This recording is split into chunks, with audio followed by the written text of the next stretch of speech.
KBS 1라디오 뉴스레터 K.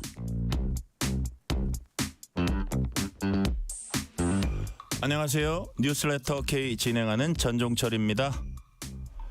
한동훈 국민의힘 전 대표 제명 이후 당내에선 장동혁 대표 사퇴론이 나오고 있습니다. 한 전 대표의 다음 정치 행보를 두고도 여러 분석이 나오고 있습니다. 이해찬 전 국무총리 장례 나흘째인 오늘 장동혁 국민의힘 대표가 조문해서 상지로 있는 정청래 민주당 대표와 손을 맞잡고 서로 좋은 정치를 다짐했습니다. 오늘 해럴드 로저스 쿠팡 한국법인 임시대표가 경찰에 출석했습니다. 대규모 개인정보 유출과 관련한 쿠팡의 셀프 조사와 증거 인멸 의혹에 대해 조사가 진행될 것으로 보입니다. 정치 토크 코너에서 주요 정치 현안 자세히 분석합니다. 인터뷰 코너에선 천하람 개혁신당 원내대표를 만나봅니다. 한동훈 국민의힘 전 대표 제명 이후 야권에선 개혁신당의 향후 행보에도 관심이 모아지고 있습니다. 또 지난 이해운 전 기획예산처 장관 후보자 청문회에서 천 원내대표의 활약이 눈에 띄었습니다.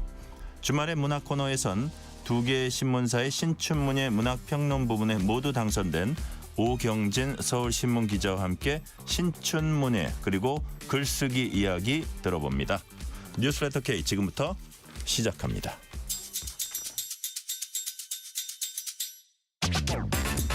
뉴스레터 K 정치 토크입니다. 조기현 민주당 법률위 부위원장, 정광재 전 국민의힘 대변인 나오셨습니다. 어서 오세요. 안녕하세요. 안녕하세요. 반갑습니다.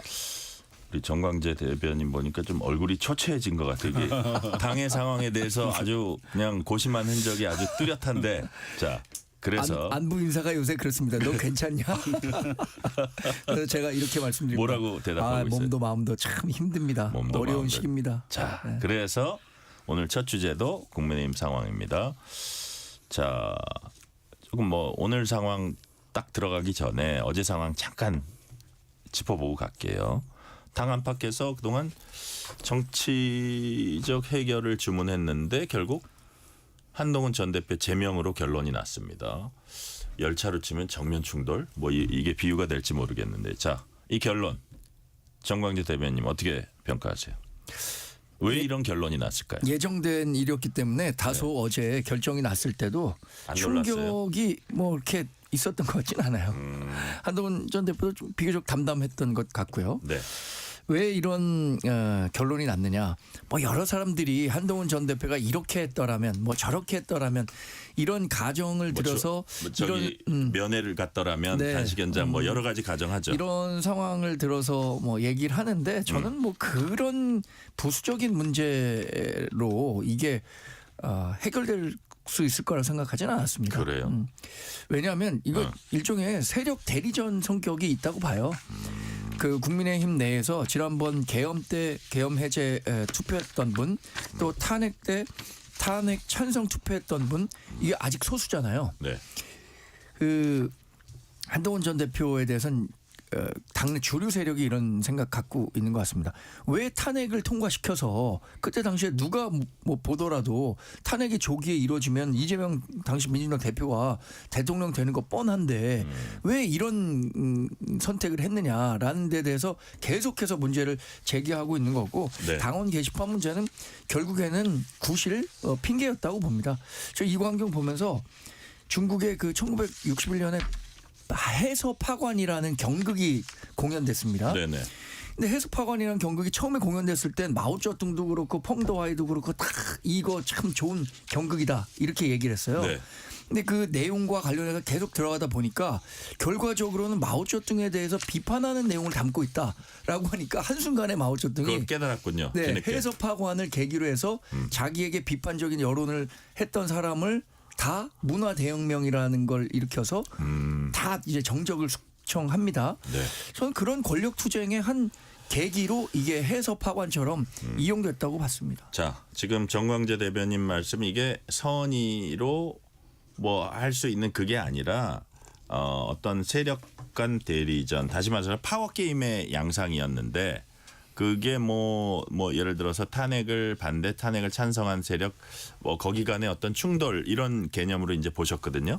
자, 조기현 부위원장님 어떻게 이제 어제 결론은 어떻게 평가하십니까? 그 정당사에서 전무후무하죠. 앞으로도 이런 일이 있을까 싶습니다. 물론 윤석열 정부 기간 동안에 이준석 전 대표가 비슷한 방식으로 징계를 당하고 사실 당에서 쫓겨나오도 나왔는데 그거하고는 또 다른 것 같아요. 현직 당대표가 전직 당대표를 징계권을 활용해서 제명이란 방식으로 쫓아냈죠. 그러니까 그 내용도 절차도 어떻게 이게 가능할까 싶은 생각이 듭니다. 그냥 정당이라는 게 당 내부의 권력 투쟁이 항상 있고 뭐 거기에서 승리해서 결국에 정권을 잡기 위한 어떤 이 권력 투쟁의 속성이라는 게 늘 있지만 이런 방식으로 현직 당대표가 갖고 있는 징계권을 네. 그것도 사실상 형식적으로는 독립된 윤리위원회를 통해서 제명한다는 거는 이후에도 있을 수 없는 일인 것 같아요. 그러니까 그럼 왜 이렇게 무리한 시도를 하느냐. 이게 결국 국민의힘에 도움도 안 될 거고 당장 임박한 선거에 있어서도 도움이 안 될 것을 모르지 않을 텐데 네. 저는 이제 그 측면에서 보면 이건 장동혁 대표가 본인의 정치를 위해서 정적을 숙청한 과정이다 이렇게 보입니다. 결국 당내 어느 정도 상당한 어떤 입지를 갖고 있는 한동훈 전 대표와는 공존하기는 어렵고 더군다나 당의 주류가 된 이 강경 당원들이라든가 장동혁 대표 등의 지도부는 계속 한동훈 대표를 당에서 몰아내라는 요구를 받고 있었기 때문에 이제 그런 명분에서 보면 완벽하게 당을 장악할 수 있는 수단으로서 제명이라는 것을 선택했을 텐데 저는 뭐 이게 두고두고 장동혁 대표 본인에게 부메랑이 돼서 돌아올 거다. 이 징계권을 이렇게 활용을 하면 다른 뭐 당권 주자가 들어왔을 때 본인이 계속 당대표를 하거나 할 수 있는 것도 아니고 당장 6월 지방선거에서 성패에 따라서는 책임론도 당장 부각이 될 텐데 그때 본인은 이렇게 정상적인 절차에 의해서 갈 수 있을까요? 도대체 뭘 믿고 이러는지 저는 잘 모르겠어요. 본인에게 부메랑이 될 수도 있다는 이제 말씀을 해주셨는데, 자 지금 이제 당내 상황들을 한번 볼게요. 김용태 의원이 오늘 보니까 장동혁 대표에 대한 재신임 투표 필요하다 이런 얘기했고, 이렇게 뭐 평소 때 그렇게 세게 발언하지 않는 오세훈 서울시장이 이제 뭐 당을 파멸의 길로 몰아넣었다 그러면서 장 대표 사퇴를 요구를 했고요. 친한계 16명 의원 뭐 얘기를 했고, 뭐 박정훈 의원 같은 경우는 의총에서 송원석 원내대표만이 제명에 찬성했다면서 송원석 원내대표도 같이 사퇴한 뭐 이런 얘기도 있는데, 자 정광규 대변인, 예. 지금 상황에서 장동혁 대표라든지 뭐 지도부 사퇴라든지 이런 게 현실적으로 가능하다고 보세요? 지금 불가능하죠. 장동혁 대표를 둘러싼 최고위 구성 자체가 그렇습니다. 그리고 본인들 모두가 우재준 청년 최고위원을 제외하고는 한동훈 전 대표 제명의 의결에 찬성했기 때문에 일종의 운명 공동체잖아요. 당원 당규를 보면 우리 당의 그러니까 네. 국민의힘의 지도 체제가 바뀌려면 첫 번째는 선출직 최고위원 4명이 사퇴를 해야 됩니다. 그래야 이게 지도 체제가 붕괴되고 지난번에 한동훈 체제 붕괴될 때 이제 그렇죠. 뭐 장동혁 최고위원이 뭐 나가고 막 이러면서 그렇게 맞습니다. 됐잖아요. 예. 그 이준석 대표 때도 그랬어요. 예. 이준석 대표 때도 그거 없이 그 비대위로 간다고 하니까 이준석 대표가 당시에 가처분 신청을 했고 인용됐었기 때문에 예. 당시 최고위원이 다 사퇴하고 그 후에 이런 규정이 만들어졌거든요. 또는 본인이 사퇴해야 돼요. 그럼 비대위 전환을 전국위원회 의결로 의결할 수 있는데 이걸 지금 생각하기는 어렵잖아요.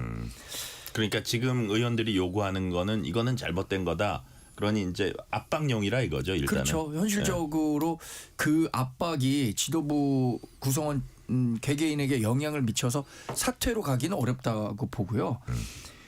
저도 송원석 원내대표가 왜 네. 찬성표를 던졌는지는 좀 의문이더라고요. 박정은 의원도 그 얘기를 했지만 원내대표는 일종의 원내 의원들의 의견을 전달하는 대리인으로의 역할을 해야 된다고 생각하는데 의원총회에서는 그러면 거수를 했든 자 제가 이 의결에 대해서 찬성을 할까요 말아야 할까요?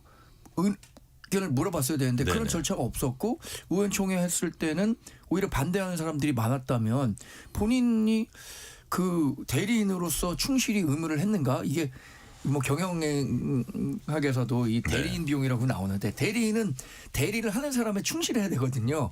그런 측면에서 박정훈 의원이 문제 제기를 한 것은 전 일리가 있다고 생각했습니다. 자, 근데 이제 정작 중요한 거는 그렇다면 국민의힘은 앞으로 어떻게 할 건지. 특히 이제 지방선거가 딱 보니까 딱 넉 달 남았더라고요. 이제 넉 달 남았는데 넉 달 남은 지방선거를 어떻게 치를 건지. 이게 이제 사실은 뭐 가장 관건입니다. 그렇다고 봤을 때 아까 조기현 부위원장님은 뭐 대표한테 부메랑이 올 수도 있고 지방선거에 만약에 크게 패한다면 참패를 한다면 그러고도 당을 장악하는 게 계속 가능할 수 있을지 여러 가지 우리가 관측을 해볼 수 있잖아요. 그래서 자, 어떤 해법을 지금 생각하고 있는 거며 우리 정강재 대변님이 보는 기왕의 상황이 이렇게 됐을 때 해법은 뭐가 있는지. 장동혁 대표가 그래도 우리 당의 당 대표가 됐습니다. 뭐 1.5선이기 때문에 정치한 지 4년밖에 되지 않았다. 이렇게 얘기를 한다고 하더라도 정치적 감각이 없다고 생각할 수는 없잖아요. 본인은 이거 돌파하겠다라고 생각한 것 같아요.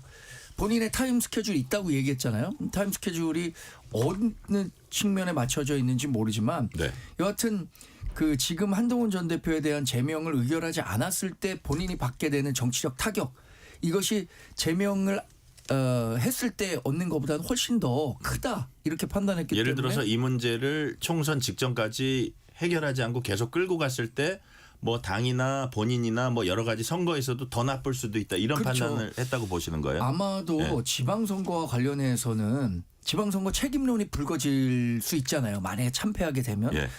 근데 많은 사람들이 그동안의 정치 공식으로만 본다면 참패한 지도부는 다 사퇴하는 게 그 공식처럼 보이지만 이재명 대통령 취임 1년 만에 이루어진 선거고 이재명 대통령의 국정 지지율 높은 상태에서 치러진 선거에서 참패의 기준을 어디로 할 거냐.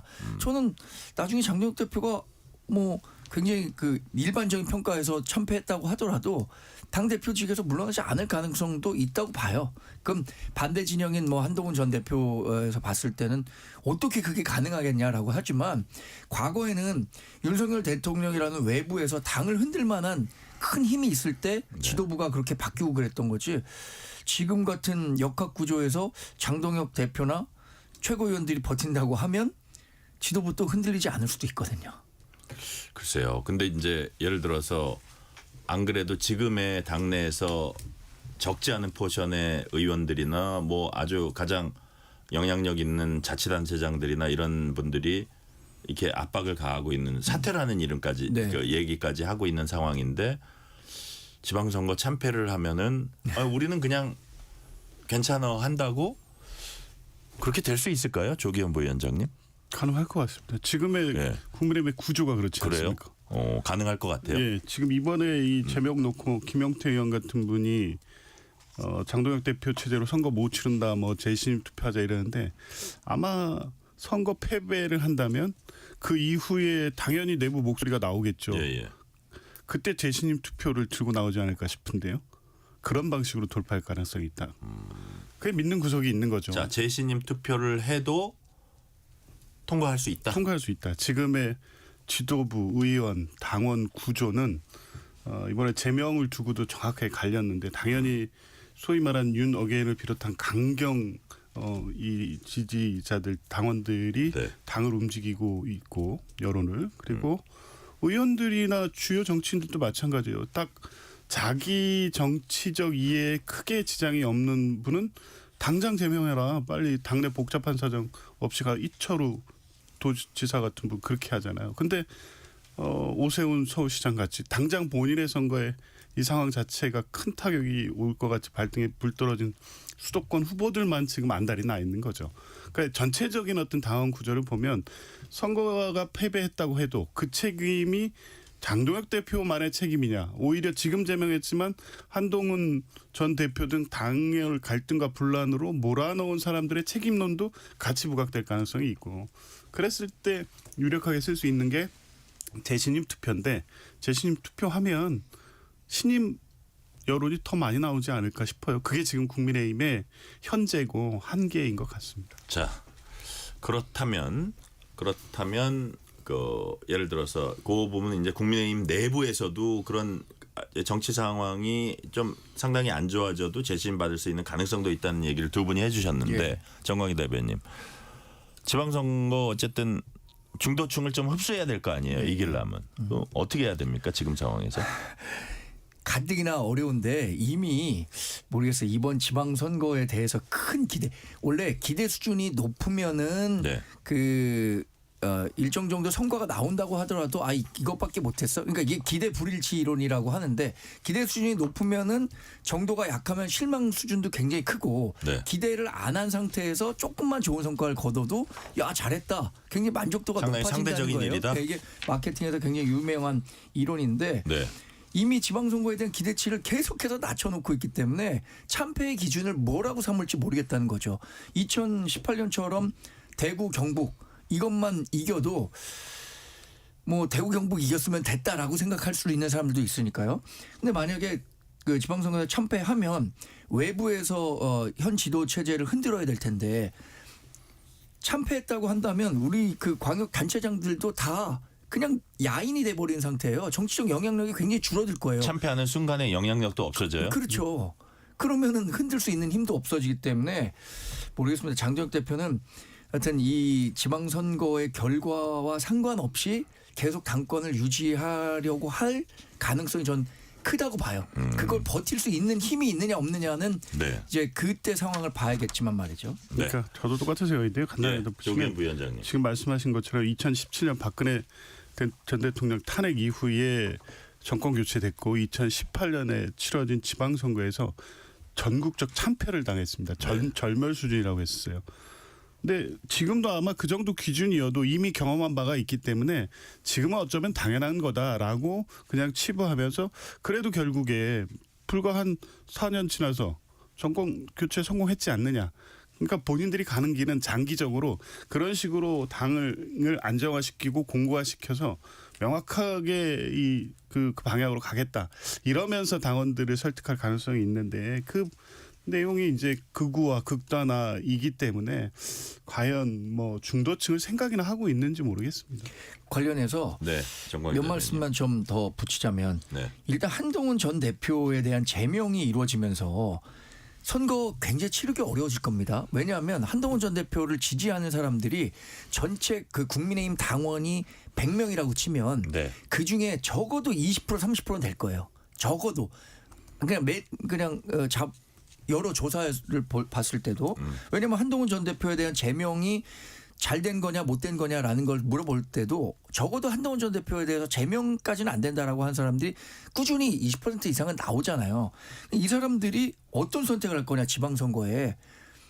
이번 지방선거에 국민의힘이 참패해야 한동훈 전 대표가 국민의힘에 돌아올 길이 열린다라고 생각해서 첫 번째는 투표장에 안 가거나 더 적극적으로는 투표장에 가서 민주당을 찍을 거예요. 이것도 감수해야 되는 상황이라고 봐요. 장동혁 안 대표는. 그래도 불리한 선거인데 더더욱 네. 아주 불리해진다. 이런 네. 취지의 말씀이시고. 그리고 또 몇 가지 면이 있다 그랬죠. 아 그래요? 예. 일단 얘기를 하려고 그러셨군요. 네, 그렇습니다. 예. 예. 자, 지금 말씀하신 한동훈 전 대표 반드시 돌아오겠다 이렇게 얘기를 했어요, 어저께. 자, 어떻게 돌아올까? 이게 이제 중요합니다. 법적 소송, 신당 창당, 무소속 출마. 자, 일단 신당 창당은 뭐 현실적으로 어려워 보이고 법적 소송 이거는 할 수도 있고 안 할 수도 있지만 이게 어떻게 본류는 아닌 것 같아요. 그렇다면 결국은 이제 무소속 출마다 이런 얘기들을 많이 하는데 지방선거일지 보궐선거일지 그렇다면 어떤 지역구들 뭐 여러 지역구들 뭐 이준석 대표 같은 경우는 서울시장 얘기도 하고 그랬는데 조기현 부위원장님 보시기에 어디가 좀 현실적으로 보입니까? 저는 여러 선택지가 열려 있어요 아직은. 예. 그렇죠. 근데 뭐 신당은 뭐 끝났다고 보고 예. 가능성이 없는 거고요. 그냥 그러면 이 어느 정도 패배가 예상되는 지방선거 이후에 장동혁 체제의 붕괴를 기다렸다가 비대위 체계가 형성된 복귀 이것도 현실적으로 어려울 것 같습니다. 지금 좀 전에 얘기한 것처럼 장동혁 체제가 그렇게 쉽게 흔들릴 것 같지는 않고 그러면 정치적으로 계속 그 생명을 연장해 가려면 무소속 출마밖에 없다고 봅니다. 근데 이제 과연 그것이 녹록지도 않죠. 무소속 출마에 또 리스크가 있어요. 리스크가 예, 있죠. 예. 그러니까 지금 나오고 있는 게 확정돼 있는 게 아산, 평택, 계양을인데 어느 곳 하나 수도권 선거 이긴다고 장담 전혀 못하는 상황이고 그래서 유력하게 떠오르는 게 대구인데 대구 역시도 쉽지 않습니다. 거의 대구 정서가 한동훈 전 대표의 그다지 호의적이지 않죠. 그냥 이론상으로는 대구 시민들이 국민의 힘을 지금에 대한 신뢰가 상당히 떨어져 있기는 하지만 네. 그렇다고 그 대안을 한동훈 전 대표로 생각할 것 같지도 않아요. 그래서 예를 들면 주호영 의원이 이 대구시장 선거로 출마하면 그 지역구 수성갑 같은 경우에는 약간의 이제 가능성은 있지만 아니면 뭐 추경호라든지 추경호 의원 예. 자리도 마찬가지고 그런데 대구 역시 만만치 않을 것이다. 그런데 한동훈 대표는 지는 선거는 못 나갈 거예요. 근데 이 선거에서 나갔다가 지는 경우에는 더 이 치명상을 입을 수도 있어서 어떤 치명상이 있냐면 3등을 하거나 그렇죠. 아니면 박빙으로 해가지고 민주당 네, 후보한테 이런 우세 지역에서 승리를 안겨주거나 그렇죠. 이 리스크가 있어요. 대구는 그 리스크가 상당하죠. 그렇죠. 그러니까 그러면 만약에 그걸 보고 민주당에서 정말 사력을 다해서 센 사람을 내보내면 삼자구도 만들죠. 참자구도 만들 수 있거든요. 그러니까 예. 그래서 대구도 쉽지 않고 예. 부산도 마찬가지죠. 그래서 사실 뭐 다른 선택지는 없어 보이고 무소속 출마를 통해서 정치적 영향을 유지하고 지지자들의 세력을 계속 확대 강화시켜 가야 하는데 네. 한 대표가 이제 그런 결단을 할 수 있을지 모르겠습니다. 그럼 여러 가능성을 고려하면 그나마 이제 리스크도 줄이고 당선 가능성도 높이는 평택 출마가 아닌가 싶은데 아, 그래요. 박정훈 의원 그 얘기 하시더라고요. 아마 실제 당선 가능성을 염두에 두고 최후까지 고민할 것 같습니다. 네. 자, 우리 한동훈 전 대표를 가까이서 쭉 지켜봐 오신 우리 정광재 아니 대변인께서는 지금 두 분 어떻게 말씀하신 게 전망하세요? 너무 날카로워 갖고 네. 많은 얘기를 했죠 우리가 베일 지금. 뻔했습니다. 너무 날카로워서. 뭔가 약간 허술한 구석이 있나 보지. 지금 저런 얘기할 때는 뭐 중요한 거 하나 갖고 그러니까 있네. 아니, 정말로 뭐 빠졌어. 우리 당선 얘기할 때. 가능성이 진짜 중요한 선택 기준이 될 거예요. 그죠? 정말 마지막 순간까지 당선이 가능하다라고 생각될 때 출마를 하지 않을까 싶어요. 그리고 어느 지역이 지금 보궐선거가 정해진 것도 아니잖아요. 네네. 근데 그 지역의 특정 지역에 먼저 가서 하겠다라고 하는 것은 상대방이 오히려 한동훈 전 대표의 움직임을 보고 선택할 수 있기 때문에 네. 이게 경제도 자기 실현적 예언이라는 게 있잖아요. 아, 네네. 경제 좋아진다 하면 심리들이 다 움직여서 좋아진다.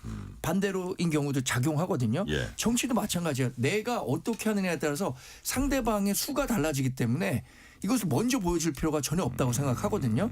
그래서 지금 뭐 대구 수성 얘기하셨고요. 네. 평택 얘기하셨고 또 하나는 뭐 부산에서 전재수 의원이 예, 예. 부산시장 선거로 나간다면 예, 예. 북구 갑 얘기도 하잖아요.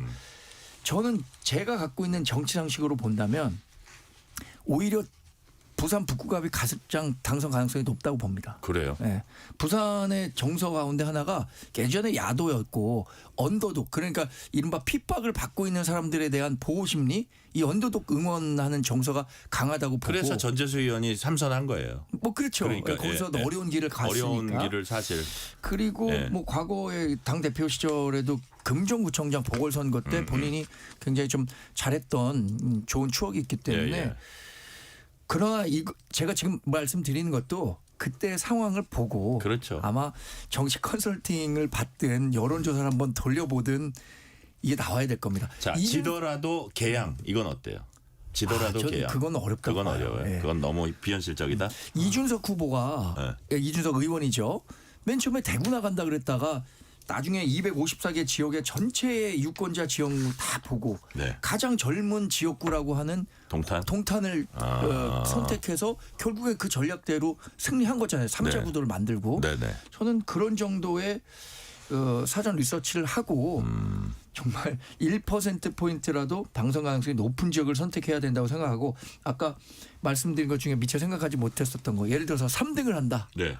이러면 정말로 그 정치 있게 되는 운명? 정치력 내상이 엄청 크겠죠. 그러니까요. 얘기 안 한 게 그거예요. 그래서 YS를 계속 얘기하고 그 아니, 뭐 다큐멘터리 영화 시사로 부산 얘기. 닭의 목을 비틀어둬도 아 그렇군요. 아 부산을 이건 제 생각입니다. 자, 이제 저건 좀 지나봐야 되고 자, 질문 하나만 더 드리면 개혁신당과 그렇다면 지금 자 한동훈 전 대표라는 존재가 있고 국민의힘이 있고 개혁신당이 있습니다. 그러니까 아마 이번 제명으로 개혁신당 입장에서는 국민의힘과 일단 거리를 좀 두지 않을까 이런 예상이 좀 나오는데 좀 이따 제가 천하람 의원한테는 물어볼 건데 자 그러면 한동훈 전 대표하고는 어떻게 좀 이렇게 손을 잡을 가능성 개혁신당이 조기현 부위원장님 그 가능성 있어 보여요? 없다고 봅니다. 아 그래요? 예. 이유는?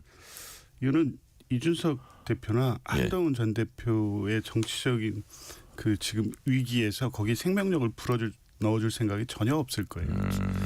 이준석 대표 입장에서 사실 지금 내심으로는 이 상황을 즐기고 있을 것 같은데 물론 보수 전체 캐퍼로 보면 이 상황이 안 좋죠. 그리고 전체적으로도 선거에서 개혁신당 역시도 어려운 상황이니까 어떻게든 조금이라도 정치적인 승리라고 얘기할 수 있을 정도의 성과는 얻어내야 되지만 지금 어디 한동훈 전 대표하고 연대에서의 실익이라는 건 전혀 없는 데다가 예. 한동훈 전 대표는 이준석 대표에게는 잠재적 경쟁자잖아요. 그래서 오히려 이 상황에서 고꾸라지거나 정치적 영향력이 미미해지거나 한동훈 전 대표 좀 더 관찰을 하지 그걸 같이 그렇죠. 같은 울타리 안에서 그럴 이유는 그럴 없다. 이유가 전혀 없죠. 그럼 한다고 하면 네. 장동혁 대표 체제의 국민의힘과 제한적인 연대 가능성은 조금 남아 있다고. 선거에 가까우면서 예. 자 그 부분 그러니까 저도 보수 야권의 연대 움직임이 어떻게 전망하세요? 저도 한동훈 전 대표와 이준석 개혁신당 대표가 손을 잡는 일은 굉장히 어려울 거라고 봐요. 그래요. 예. 과거에 이준석 대표가 정치를 그래도 16년 한 분이에요. 2011년부터. 예. 근데 이준석 대표가 여러 정치 베테랑들과 신당을 만들기도 하고 했는데 결과적으로 좋은 결과를 낸 적이 한 번도 없어요. 좋게 헤어진 적이 없습니다. 예를 들어서 손학규 대표라든가 네. 이낙연 대표라든가 예. 뭐 허은하 대표 이런 사람들이 모두 그 이준석 대표와 불행한 결말을 맺었는데 굉장히 개성이 강하기 때문에 같이 정당 이와 한 이거는 개성 대 개성이 또 정당 부딪힌다. 한 정당에서 있기가 어려울 것 같고 두 분이 나중에 네. 보수의 어떤 그 헤게모니를 놓고 경쟁할 거는 같아요. 그런데 압도적 힘으로 어떤 한 사람이 그 누르지 않는 한 네. 비슷한 상황에서는 굉장히 힘들 거라고 보기 때문에 지금 상황에서 이준석 대표와 한동훈 전 대표의 연대 가능성은 저는 굉장히 낮다고 봐요. 네. 실시간 교통 상황 알아보겠습니다. 라디오 교통정보센터 김민혜 리포터 나와주세요. 네, 이 시각 교통정보입니다. 금요일 퇴근 시간을 가까이 하면서 도로 이동량 빠르게 늘고 있습니다. 곳곳으로 이동량 많은 모습인데요. 우선 서울시내 주요 간선도로 동부간선도로 성수분기점 쪽 도봉터널 내 1차로에서 추돌 사고 났습니다. 강변북로 일산 방향도 원효대교에서 마포대교 부근 2차로에서 추돌 사고나 처리하고 있고요. 올림픽대로 공항 쪽 한남대교에서 반포대교 부근 5차로에서도 사고 처리 이어지고 있습니다. 고속도로도 세종 포천고속도로 포천 쪽으로 고덕 터널 부근 3, 4차로에서 화물차 관련 사고나 처리하고 있고요. 수도권 제일순환고속도로 판교에서 일산 쪽 남양주 부근 2차로에서는 고장난 차를 처리하고 있어서 주의하셔야겠습니다. 중부고속도로 하남 쪽은 증평에서 진천까지 8km 어렵습니다. KBS 교통정보센터였습니다. 퇴근길 당신과 함께 읽는 세상 이야기 KBS 1라디오 뉴스레터 K 문자 샵 9730 짧은 문자 50원 긴 문자 100원 어플리케이션 콩은 무료 유튜브 KBS 1라디오 계정 채팅창도 열려 있습니다. KBS 1라디오 뉴스레터 K 정치 토크입니다. 조기현 민주당 법률위 부위원장 정광재 전 국민의힘 대변인과 얘기 나누고 있습니다. 자, 민주당과 조국혁신당 합당 문제 조금 짚어볼게요. 자, 초반부터 민주당 지도부에서 좀 파열음이 나고 있습니다. 자, 오늘 한 국무위원과 민주당 의원이 주고받은 텔레그램 메시지가 이제 찍혔는데 아, 그 왜 자꾸 찍히는 거야? 아니 좀 조심 좀 하지. 왜 자꾸 아니 국회의원 아니, 이렇게 되면은 각도를 이렇게 해야지 각도를. 아니면 그 보안 필름 붙이는 거는 네. 첫 번째 단계예요. 제가 생각하기엔. 그럼 아니 일부러 지키는 것도 아니고 말이죠. 뭐 잊을만 하면 여하튼 그거는 그렇다고 치고. 자, 뭐라 그랬냐면 민주당 의원이 일단 지선 전에 급히 해야 하는 게 통의 생각이라는 건 바람직하지 않습니다. 이거를 통은 뭐 이재명 대통령 같고요. 지선 전에 급히 해야 하는 게 대통령 생각 아니라는 이런 그 입장을 견지하는 게 좋을 것 같다는 건데 그렇다면 대통령이 큰 틀에서 조국혁신당과 합당하고 어느 시점에 반드시 합당할 것이다. 이거는 맞지만 지금 이렇게 막 갑자기 속도전 펼치는 거는 조기현 부위원장님 청와대와는 생각이 다를 수도 있다는 뜻 같은데 이게 어떻게 지금 정부 여당에 펴진 정서하고 비슷합니까? 아니요, 저는 그렇게 보지 않고요. 아, 그래요? 지금 이 문제, 저는 이재명 대통령이나 청와대 입장은 분명하다고 보는데 합당은 당의 문제고 예. 상대가 있는 문제여서 당에서 할 일입니다. 네. 근데 자꾸 합당에 대한 입장을 놓고 당내 의견을 달리하는 분들이 대통령을 걸고 자꾸 비판을 하고 오히려 대통령 파리를 하고 있다. 예, 그러니까 이런 그런 시각이나 그런 입장을 내는 것에 대해서 네. 대통령이 아주 불편할 것 같아요. 매번 이제 대통령은 국정에 집중한다고 하고 모두의 대통령임을 계속 표방하고 있는데 자꾸 당무와 관련돼서 대통령을 연계시켜서 비판을 하거나 대통령의 성과를 깎아먹는 해부하고는 비판을 하거나 양쪽이 자꾸 이러니까 네. 지금 이 상황 자체를 대통령은 관심도 크게 없고 관여도 안 할 것이고 네. 이러저러한 의견을 내지도 않는다는 건 분명해 보여요. 그러니까 사실 정청래 대표도 아니 대통령도 같은 방향이다 이런 얘기를 했더니 이현주 최고위원은 내가 청와대 확인해 봤더니 대통령 지금 한다는 거 아니다 뭐 이렇게 서로 대통령 얘기를 막 해요. 그러니까 그 자체가 굉장히 그 자체를 불편하다는- 얘기하시는 거죠. 그러니까 예. 정청래 대표 얘기처럼 이건 전격적 발표를 했고요. 그리고 사전에 오랜 협의를 하거나 관련된 조건에 대해서 조국 대표와 무슨 교감을 해서 일정 정도의 주고받는 이런 게 전혀 있을 수가 없는 발표였어요. 이게 네. 합당 선언이 아니라 제안이었잖아요. 절차는 지금부터고 논의도 지금부터 시작한 거예요. 그런데 자꾸 거기에 뭐 대통령과 합의가 됐냐, 교감을 했냐, 통보만 했냐, 통보를 했는데 마치 합의한 것처럼 한다.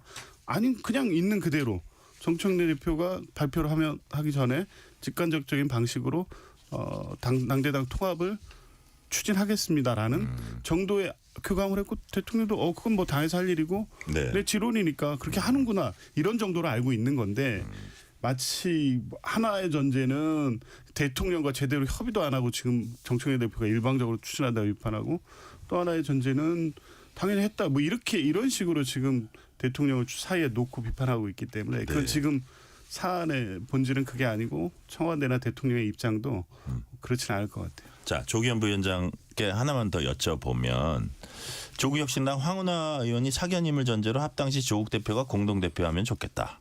그랬더니 조국혁신당 내에서도 깜짝 놀라서 막 경고를 주고 지금 무슨 얘기냐. 아직 큰 틀의 어떤 논의도 시작하기 전에 마치 뭐 주워 먹기 위해서 합당하는 것처럼 비칠 수 있다. 뭐 이런 식으로 이제 조국혁신당 지도부에서도 이제 황운하 의원한테 경고를 했다고 하는데 이게 또 지방선거를 앞두고 있는 상황이기 때문에 어떤 구체적인 뭐 논의로 나중에 들어가면 자 우리가 여기는 출마할 테니까 너희는 하지 마라 이런 것들이 가능한 시나리오잖아요 사실은. 그렇다면 또 지방선거를 위해서 뛰는 사람들의 어떤 반대 입장 이런 것들이 약간 저변에 깔려 있을 수 있는데 이런 것들을 다 뚫고 한 3월쯤에나 이렇게 결국은 합당을 할 수 있을 걸로 보는지 이게 조기현 부위원장 보시기에 이게 결렬될 수도 있는 걸로 보시는지 가능성은 얼마나 보고 계세요? 지금 황운하 의원 같은 분 이런 얘기가 나오기 시작하면 그러면 이제 껴질 수 있다. 결렬 가능성이 생기는 거죠. 지금 저는 하여간 원칙적으로 조국 대표도 그렇고 정청래 대표도 그렇고 네. 이 합당 과정에서 지분을 가지고 싸우거나 그게 조건이 돼서 지리한 이 밀당을 하거나 하지는 않는다는 건 기본 원칙으로 갖고 있는 걸로 알고 있어요. 예. 그러니까 어쨌든 뭐 이 경선이란 제도 민주당은 이미 이 전 지역구 경선 룰로 지금 만들어놨기 때문에 조국 혁신당도 뭐 가능하면 빨리 합당 절차가 끝나서 공정하게 그 경선에 참여하면 되는 방식으로 되지 않을까 싶어요. 그래서 어느 지역구에 몇 석을 보장해 준다거나 이런 게 합당 테이블에 올라올 수도 없고 올라와서도 안 된다는 것이고요. 지금 굉장히 예민한 시기입니다. 네네. 어떤 분은 그런 비유를 하던데 썸을 타고 그 연애를 하다가 결혼 날짜를 잡으면서부터는 굉장히 예민해지고 싸움도 잦아지고 네. 그러잖아요. 근데 예. 결혼식 딱 끝나면 이제 다 잊어버리고 같이 쭉 잘 사는 그거하고 거잖아요. 이제 합당 비- 과정이라는 게 비유를 그렇다. 한다? 지금 굉장히 예민한 시기여서 말 한마디 잘못 꺼내면 그게 나중에 이제 수행기구가 만들어져 가지고 논의를 하기 시작할 때 네. 앙금이 되고 이러면 자칫 괜히 말만 꺼냈다가 못하는 경우가 생길 수도 있기 때문에 양당이 공이 개별 의원들도 그렇고 지도부도 그렇고 말을 아껴야 되고 신중해야 된다고. 자, 정광재 대변인께 이 질문 드릴게요. 김종인 전 국민의힘 비대위원장은 그건 뭐 조국 혁신당하고 합당해봤자 별 선거에서 득될 것 같지도 않고 오히려 조국 대표의 대망론 뭐 이런 거나 자꾸 불거져 가지고 그 거대 정당에 큰 도움도 안 될 것 같은데 이런 식의 이제 얘기를 했는데 합당을 하게 되면 그거의 어떤 그 임팩트랄까 이런 파급력이랄까 어떤 선거에서의 이득이랄까 이런 부분은 어떻게 전망하세요? 글쎄 김종인 비대위원장이 저보다 훨씬 더 정치적 식견이 높고 뭐 깊으신 것 같은데 저는 그래도 진보 진영이 이렇게 분열해서는 네. 다음 선거 뭐 당장 당면한 이번 지방선거 2028년 선거를 앞두고도 네. 여러 면에서 불리할 것이다라고 판단하기 때문에 이거 추진하는 거라고 생각합니다. 네. 괜히 두 정당이 뭐 거대 정당이잖아요. 민주당 같은 경우엔. 예, 그럼에도 불구하고 12석밖에 안 되는 정당을 합당하려고 하는 것은 특히 정청래 대표가 그 잠재적인 어떤 대선 경쟁자일 수도 있는 네. 조국 대표를 울타리로 끌어들이면서까지 그렇죠. 그렇다면 그래도 이게 플러스 1 플러스 1이 2는 안 되더라도 한 1.6만 돼도 다행이다라고 생각하고 조국 혁신당을 합당하려고 하는 것 같고요. 이번에 문자 메시지는 저는 반청 정서를 공유하는 국무위원과 네. 국회의원, 민주당 의원이 일종의 역모를 꾸미고 있는 게 사진에 잡혔다. 이게 타격 대상이라고 그랬잖아요. 타격 네. 대상. 네네. 누구 타격하겠다는 거예요. 타격 소재라는 게 정청래 민주당 대표를 타격하겠다는 거 아닙니까? 네네. 지금 독단적으로 하고 있는 것에 대해서. 근데 이런 논란에도 불구하고 사실 뭐 기업 M&A든 아까 말씀하신 결혼이든 과정은 항상 어려워요. 그죠. 그렇기 때문에 그 어려운 과정이 있지만 결국엔 합당할 거라고 봐요. 그래요. 지금 이재명 대통령이 여기서 야 절차가 잘못됐으니까 하지 마. 이런 식으로 얘기할 수 있을까요? 공공연하게. 그럼 정청래 민주당 대표는 당연히 하려고 할 거고 민주당 지지자들만 놓고 보면은 당연히 합당에 대해서 찬성하는 여론이 많은 것으로 제가 알고 있고 하니까 어렵더라도 합당은 될 것 같아요. 네. 주제를 살짝 바꿔봐서 조기현 부회장께 여쭤보면은 김민석 국무총리가 최근 유튜브에서 뭐 이렇게 질문을 받고 민주당 당대표라는 거 거기에 대해서는 제가 로망이 있죠. 서울시장 이쪽은 제가 지금 아니지만 자 결국은 사실 얼마 남지도 않았습니다. 당대표 경선. 정청래 대 김민석 구도로 가게 될 거다. 실제로 이게 현실화될 가능성이 높다고 보세요. 가능성은 충분한데요. 예. 여러 변수가 있을 것 같습니다. 그래요? 예. 예. 뭐 김민석 대표도 로막이라고 표현할 만큼 당 대표 자리에 뭐 욕심이 없을 수 없죠. 예. 주요 뭐 당의 지도부를 계속했고 국무총리까지 역임했고 앞으로도 정치를 계속할 생각이 분명히 있으신 분인데 그러면 당 대표직에 대한 마음이 왜 없겠습니까? 네네. 다만 시기적으로 지금 집권 초기 정부의 안정과 성공이 가장 중요한 시기라는 점에서 인사권자의 생각을 일차 1차적으로 존중해야 될 상황인 것 그리고 지금 현실적으로 네. 임박해 있는 8월 전당대 그 직전에 있는 지방선거가 다 이 연관돼서 이 그 유권자들의 마음을 움직이고 당원들의 마음을 움직일 텐데 총리직을 수행하다가 어느 시점에서 전당대회만 보고 딱 나왔을 때 과연 이제 당선 가능성이 있겠느냐 뭐 정청래 대표는 또 어떤 입장인지 아직 정해지지 않은 게 많아요. 그냥 네. 지금 이제 정치권에서는 정청래 대표가 당연히 당대표 재선에 도전할 거고 그것을 위해서 지금 하고 있는 행위들이 그것들을 위한 다 장치처럼 해석을 하고 있지만 그것 또한 어떻게 될지 모르는 거죠. 그러니까 그 여러 면에서 보면 모든 가능성은 열려 있다. 중요한 거는 대통령의 생각일 것이다. 김민석 총리도 그런 조건이 형성된다면 출마할 수도 있지만 네. 그 시점이나 그 결정을 하게 되는 어떤 여러 가지 상황 조건은 변수가 아직은 많은 것 같습니다. 하나만 더 여쭤보면 이재명 대통령이 뭐 다음 달 5일이라 그래요. 날짜까지 박혔습니다. 박찬대 원내대표 등 이전의 지도부 청와대 만찬을 할 예정이라고 합니다. 자, 그래서 인천시장 나설 박찬대 후보 힘 실어주기다. 이런 분석이 나오는데 언론들은 그렇게 또 분석을 하더라고요. 그러니까 그 비공개 만찬인데 공개돼가 가지고 지금 그러니까 날짜가 공개를 했어요. 예. 예. 근데 뭐 박찬대 의원과 이재명 대통령과는 좀 특별한 관계잖아요, 사실. 밥 먹는 것도 사실 어떻게 보면 너무 당연한 거고. 당연한 그리고 거다. 예, 원내대표 시절에 당 대표와 원내대표로서 호흡을 맞췄고 네. 그런 걸 고려했을 때 당시 원내 지도부를 초청해서 밥 한 끼 먹는 거 그냥 자연스러운 일인 거죠. 근데 네. 지금 이 여권 내에서 이루어지는 모든 상황을 이제 이렇게 자꾸 여러 가지 시각을 두고 해석하는 게 뭐 지방선거 힘실어 주기 뭐 이거는 충분히 가능한데 다 명청 갈등이라는 걸 전제해 놓고 정책래 대표의 최근 행보에 대해서 다른 방향으로 한 어떤 축을 심을 항상 기자들은 보면 각을 세우려고 그렇죠. 그러거든요. 예. 그렇게 이 구도를 설정해 놓고 그렇게 접근하는데 뭐 제가 알기에는 그건 아닌 것 같습니다. 거기에 너무 과대한 해석까지 할 필요는 없다는 말씀이시고, 자, 시간 관계상 정광재 대변인께 이제 딴 질문으로 넘어갈게요. 저 한마디만 한 말씀. 하겠습니다. 예. 김민석 국무총리가 당 대표의 로망이 있다 얘기했잖아요. 네네. 이거 이재명 대통령이 명심해 들어야 돼요. 당 대표의 로망이 있는 것이 아니라 대통령 자리에 로망이 있다는 겁니다. 당 대표가 되면은 민주당이 당 대표가 되는 순간 저는 다음 대통령 당선 확률 한 60-70% 될 수도 있다고 보거든요. 당 대표를 발판으로 해서 대통령 되겠다는 생각 그거지 당 대표의 로망이 있다 아니라 대통령 되는 것에 로망이 있다. 저는 그렇게 읽었습니다. 결국은 당 대표 그 집권 여당 그것도 거대 여당입니다. 거기에 당 대표 결국은 대통령을 꿈꾸고 있다는 뜻이다 말씀해 주셨고요. 자, 고 이해찬 전 총리 장례식장에 국민의힘 장동혁 대표가 조문했습니다. 민주당 정청래 대표, 장동혁 대표 건강 걱정하면서 서로 두 손 맞잡고 좋은 정치하자 서로 다짐을 했습니다. 아마 상주 역할 맡고 있으니까 장 대표 아마 조문에 고마워했을 거예요. 자, 그래서 이제 좋은 말들 좀 오고 갔는데 정광희 대변인, 예.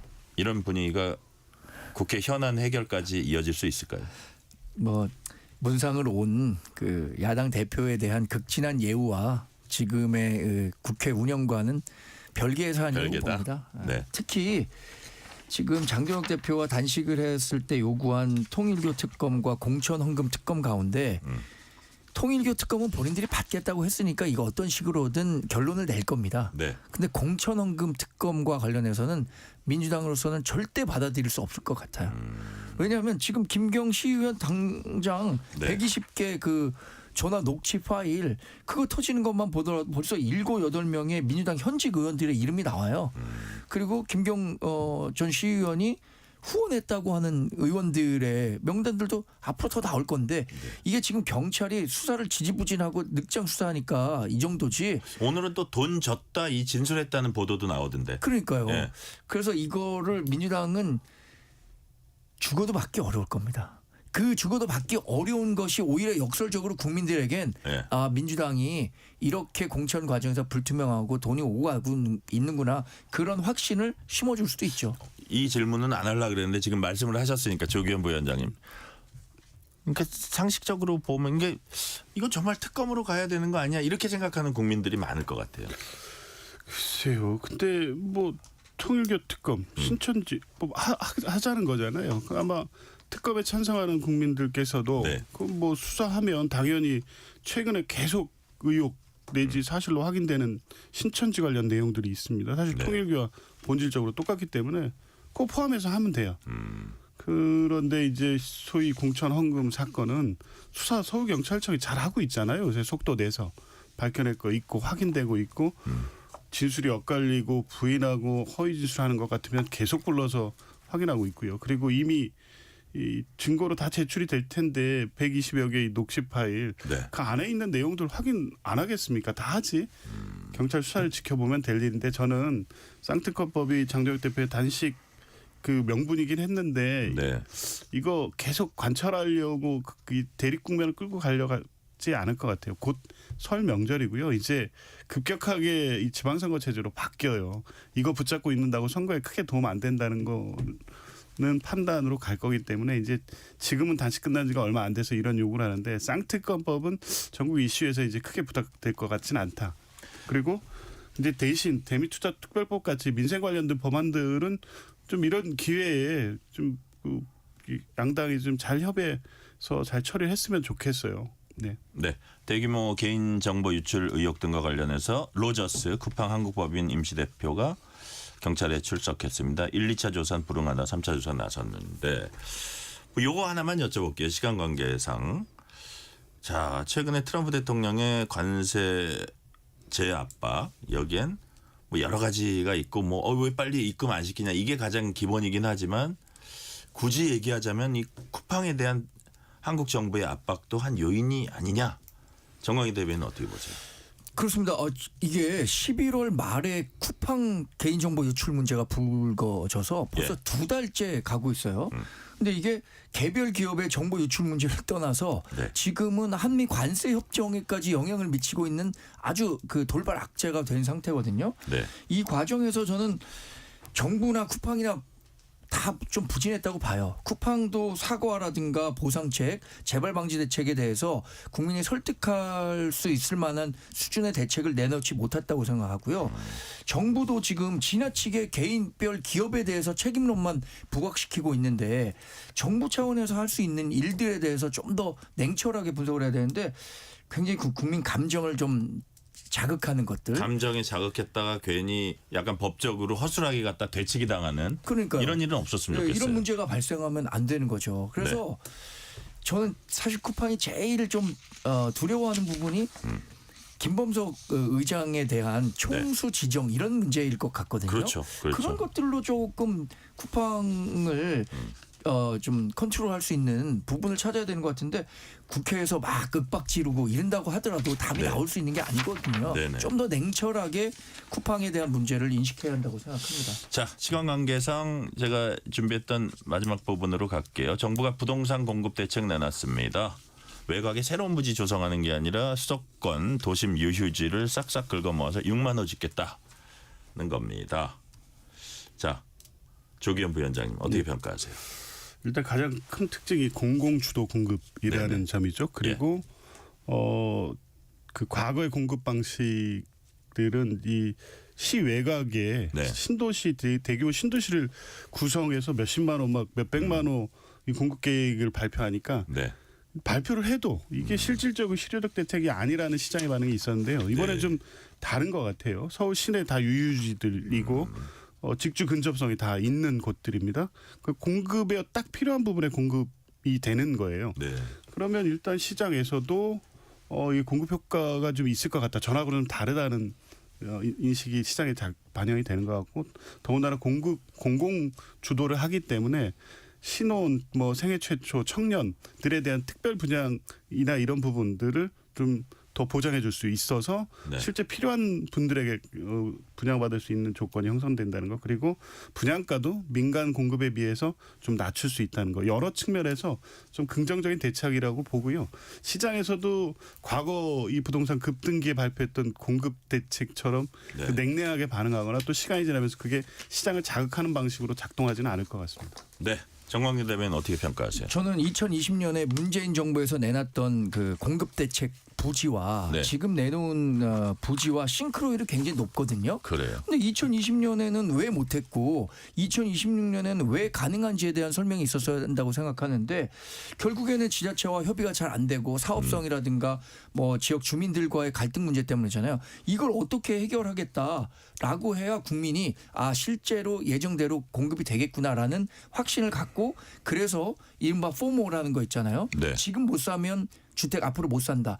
이것 때문에 미래 수요까지 당기기 때문에 주택값이 급등했는데 이걸 없애려면 그런 확신을 심어줘야 된다고 생각합니다. 만약 그 부분은 어떻게 보세요? 예를 들어서 지금 진행 중이거나 뭐 하려고 그랬거나 멈춰 있는 재건축이나 이런 것들 있잖아요. 네. 이런 것들을 좀 서두르려면 사실 지난번 규제하고 좀 연동이 돼 있어서 어려울 것 같은데. 그렇죠. 그 사업성을 높여주는 게 관건이거든요. 네. 서울시에 연간 한 4만 5천 채 정도의 신규 수요가 필요하다고 하는데 네. 그 가운데 90%를 민간이 공급하고요. 공공이 그 기여하는 부분은 10%밖에 안 되는데 네. 지금 대책은 다 공공 부문에만 집중돼 있단 말이에요. 민간 부문이 그렇게 차지하는 비중이 큰데 이걸 활성화하면 이거 한 번 굴르는 정도가 다릅니다. 그러니까 좁쌀 몇 번 굴르는 거랑 그 호박 한 번 굴르는 거랑 차이가 굉장히 크거든요. 네. 자, 조금 더 종합적으로 했으면 좋겠다. 시간 관계상 오늘 말씀은 여기까지 듣겠습니다. 지금까지 조기현 민주당 법률위 부위원장, 정광재 전 국민의힘 대변인이었습니다. 오늘 말씀 감사합니다. 고맙습니다. 네, 고맙습니다. 뉴스레터 K 1부 마치고 2부가 이어집니다.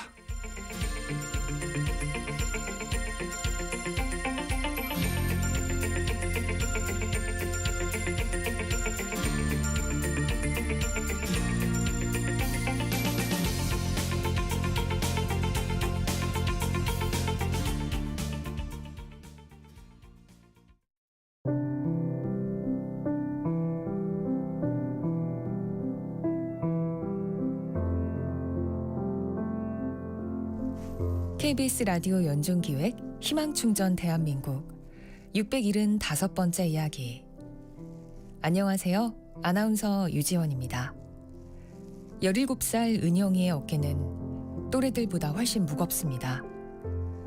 팔에 철심을 박은 채 어깨 질환으로 일을 할 수 없게 된 아빠와 자폐와 뇌전증을 앓고 있는 여동생을 홀로 돌보며 살아가는 은영이.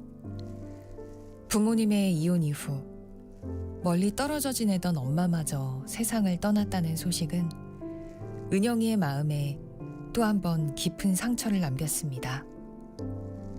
깡마른 몸으로 은영이는 평일엔 학교와 가족 돌봄으로 가고 주말에는 카페 아르바이트에 나섭니다. 힘겨운 환경 속 묵묵히 하루를 버텨내고 있지만 막막한 미래는 은영이의 마음을 무겁게만 합니다. 은영이가 건강을 회복하고 조금 더 안정적인 삶을 살아갈 수 있도록 여러분이 두 손을 꼭 잡아주세요. 여러분의 따뜻한 손길이 희망의 빛이 됩니다. ARS 060-700-1580 060-700-1580 한 통화 3,000원으로 희망을 선물해주세요. KBS 라디오 연중기획 희망충전 대한민국은 초록우산 어린이재단, 인탑스 주식회사, 그리고 청취자 여러분과 함께합니다. ARS 060-700-1580 한 통화 3,000원입니다.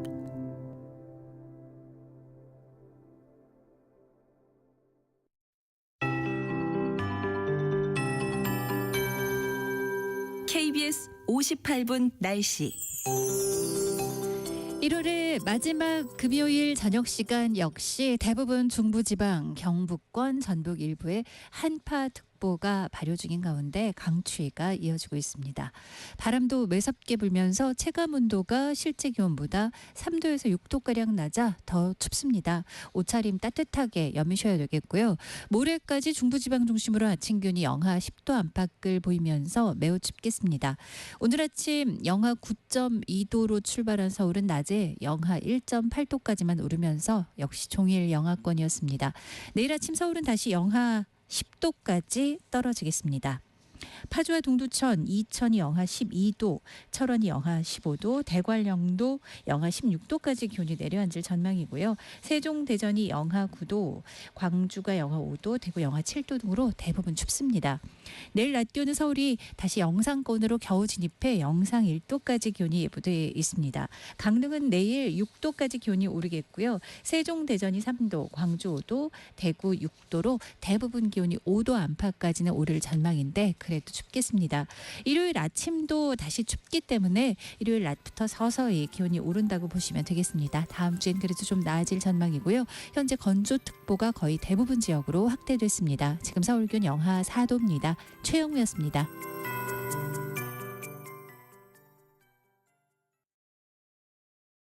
정성을 다하는 국민의 방송 KBS가 6시를 알려드립니다. AM 711kHz, FM 97.3MHz, KBS 1라디오입니다. HLKA.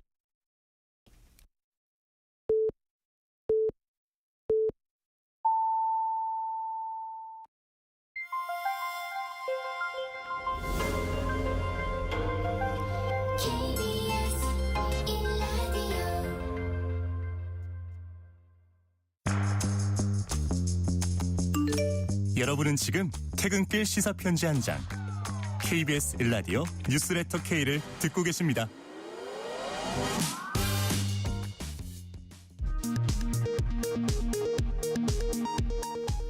이 시각 라디오 정보센터 뉴스입니다. 김정관 산업통상부 장관이 관세 재인상 관련 협의를 위해 러트닉 미 상무장관과 만났지만 결론을 내지 못하고 내일 다시 협의를 이어가기로 했습니다. 이른바 사법농단 의혹의 핵심으로 지목돼 온 양승태 전 대법원장이 2심에서 징역형의 집행유예를 선고받았습니다. 재판 2건에 대해 개입한 것을 사실로 보고 이는 명백한 직권남용이라고 판단했습니다. 국민의힘에서 한동훈 전 대표 제명 여진이 이어지고 있습니다. 당대표 재신임을 묻자는 제안에 원내대표도 사퇴하란 요구까지 나왔습니다. 민주당에선 다음 주 혁신당과의 합당 논의가 본격 시작될 걸로 보입니다. 양당 사이에선 장외신경전이 벌어지고 있습니다. 대규모 개인정보 유출 사태 이후 이른바 셀프 조사로 증거를 인멸한 혐의 등을 받는 헤럴드 로저스 쿠팡 한국법인 임시 대표가 세 차례 출석 요구 끝에 오늘 오후 경찰에 출석했습니다. 비상계엄의 여파 속에서도 지난해 산업 생산과 소비, 투자 지표가 모두 상승한 것으로 집계됐다고 국가데이터처가 발표했습니다. 특히 소매 판매는 자동차 구매 증가 등에 힘입어 4년 만에 상승세로 전환했습니다. 지금까지 라디오 정보센터 뉴스 편유희였습니다. 뉴스의 진수를 보여주는 인터뷰. 뉴 진수. 국민의힘에선 한동훈 전 대표 제명 후폭풍이 거셉니다. 국민의힘이 분열상을 어떻게 극복하고 지방선거를 치를 수 있을지, 또 한동훈 전 대표 향후 행보는 어떻게 될지, 앞으로 국민의힘과 개혁신당의 보수 야권 연대는 어떻게 되는 건지 이목이 쏠리고 있습니다. 오늘은 개혁신당 천하람 원내대표 모시고 자세하게 얘기 나눠봅니다. 천하람 의원님 어서 오세요. 네, 안녕하세요. 천하람입니다. 네. 자, 제가 최근에 30살 전후에 젊은 사람들하고 좀 만날 기회가 있었는데 네. 인기가 많으시던데요. 뭐 아직 미미합니다. 아니, 네, 이제 세비가 아깝지 않다 이런 얘기를 하는 걸 보고 젊은 그 층한테 한 말씀 좀 해주세요. 아, 너무 감사한 일이고요. 그 아마 이제 최근에 이제 예운 후보자 청문회라든지 뭐 여러 뭐 필리버스터나 뭐 특검법 공조 이런 걸 보셔 주신 것 같은데 아무튼 열심히 하는 것도 좋게 봐주시니까 너무 감사하고 더 열심히 해가지고 요새 주식 시장은 너무 잘 날아가는데 대한민국의 미래가 그만큼 발려하면 사실 그렇지 않거든요. 특히 젊은 세대 요즘 일자리부터 시작해서 뭐 내 집 마련, 뭐 애 키우는 것까지 뭐 하나 녹록한 게 없기 때문에 조금이라도 나은 대한민국의 미래를 만드는데 뭐 최선을 다하겠습니다. 네. 자, 국민의힘 지도부가 한동훈 전 대표 제명 확정했습니다. 한 전 대표 반드시 돌아오겠다고 말하고 떠났습니다. 그동안 당 안팎에서 정치적 해결 요구를 이제 많이 했어요. 근데 결국은 열차가 정면 충돌한 그런 모양새인데 네. 천하람 의원님이 보시기에 왜 이런 결론이 나왔을까요? 일단 말씀 주셨지만 그러니까 결론부터 내자면 네. 어떠한 사정이 있고 뭐 우여곡절이 있고 해도 제명은 부당합니다. 제명은 과도해요. 그러니까 물론 이제 그 국민의힘 당권파에서 이야기하는 것처럼 한동훈 전 대표가 소명도 하지 않고 뭐 정치적 해결도 하지 않고 사과도 대강하고 다 나름대로 일리 있는 얘기들인 것 같아요. 근데 그렇다고 해도 제명은 과도한 것 같아요. 그러니까 한동훈 전 대표에 대한 개인적인 호불호를 다 빼고 저도 한동훈 전 대표랑 뭐 인연도 없고 뭐 잘 몰라요. 그렇지만 어쨌든 한국의 정치라고 하는 게 네.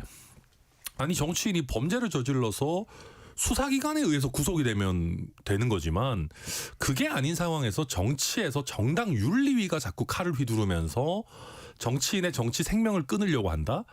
저는 이거는 후진적인 행태라고 생각합니다. 그래서 원론적으로 저는 안 맞다라고 보고요. 네. 말씀 주신 것처럼 장동혁 대표 또 한동훈 전 대표 국민의힘 내부에서 이걸 어느 정도 해결할 수 있는 지점들이 좀 많았다고 봅니다. 근데 양쪽 다 제대로 된 노력을 하지 않았고 저는 그렇게 봐요. 저는 이제 국민의힘 내부 사정에 대해서야 타당이니까 조금 뭐 그렇다 치지만 제가 제일 안타까운 거는 그 장동혁 대표 단식 시작할 때쯤만 해도 통일교 특검, 공천원금 특검에 대한 국민적 요구가 굉장히 높았습니다. 네. 민주당을 나름대로 압박하고 있는 상황이었어요. 이걸 축구에 비유하자면은 지금 상대방도 막 선수들이 자꾸 막 김병기, 강선우 이런 사람들은 막 퇴장 거의 당하려고 말라고 하고 골문이 어느 정도 비어 있는데 네. 저쪽으로 드리블 해가면 되는데 우리 편 골대 쪽으로 역주행해가지고 우리 선수 정강이 걷어차는 약간 그런 국면으로 국민의힘의 행태가 저는 나온 게 되게 안타깝고 그러다 보니까 지금 쌍특검 공조라고 하는 개혁신당이 제안하고 국민의힘이 수락한 이 야권 공조가 결과적으로 좀 힘이 빠지게 되는 결과가 그런 수순이 되지 않았나. 네. 그게 저는 제일 안타깝습니다. 네. 자, 쌍특검 이런 그 뭐라 그럴까 공조. 힘이 네. 공조가 힘이 빠졌고 야권의 전반적인 공조도 힘이 빠졌다 이런 말씀을 해주셨는데, 네. 근데 장동혁 대표도요. 나름대로 정치적 경우의 수를 머릿속으로 여러 가지 생각하고 뭐 인원도 하고 했을 텐데 지금 머릿속으로 어떤 계획이나 이런 걸 갖고 있을까요? 그러니까 이제 그런 겁니다. 만약에 장동혁 대표가 그 쌍특검 공조나 이런 쪽에 힘을 더 실으려고 했다면 네. 그런 것도 가능했어요. 예컨대 지금 쌍특검 공조 개혁신당과 이걸 해야 되기 때문에 우리 내부 문제는 잠깐 덮어두자. 한동훈 전 대표 징계 문제는 일단 좀 중단하자. 이런 정치적 선언도 할 수 있었을 겁니다. 예. 근데 그러지 못한 근본적 원인이 뭐냐면 장동혁 대표가 당대표로서 갑자기 신데렐라로 떠오르게 된 것이 네. 사실은 윤어게인 세력 그리고 그중에서도 조금 더 강경한 쪽의 지지를 받았단 말이에요. 직전 대선 후보였던 김문수 후보를 꺾는 게 쉬운 일이 아니었습니다. 그런데 그 근원적 분기점이 어디였냐면 당시 김문수 후보는 한동훈 전 대표를 품고 가야 된다라고 했고 장동혁 대표는 그때 당시에 차라리 전환길한테 공천을 주면 좋지 한동훈은 품고 갈 수 없다라고 하면서 강경한 당원들의 지지를 흡수를 했단 말입니다. 네, 네. 그러니까 태생적으로 한동훈 전 대표 문제에 있어서는 자기가 타협할 수 없는 부분이 있는 거예요. 그래서 어차피 내가 물러설 수 없다면은 뭐 지금 한동훈 대표도 소명도 안 하고 있겠다. 정치적으로 물러서는 제스처도 없겠다. 빨리 정리하고 가자. 이렇게 한 것 같은데 그게 장동혁 대표 지금의 상황에서는 말이 되는지 어떤지 모르겠지만 네. 저는 굉장히 안 좋은 선례를 남겼고 국민의힘 입장에서도 예전에 이준석 전 대표에 대한 당시 그러니까 이준석 당시 뭐 국민의힘 네네. 대표에 대한 징계 이후에 자꾸 당내 분란을 이 윤리위를 통해 해결하려고 하는 이 행태 저는 이거 옳지 않다고 봅니다. 네. 자, 근데 정작 국민의힘이 아는 과제는 뭐냐?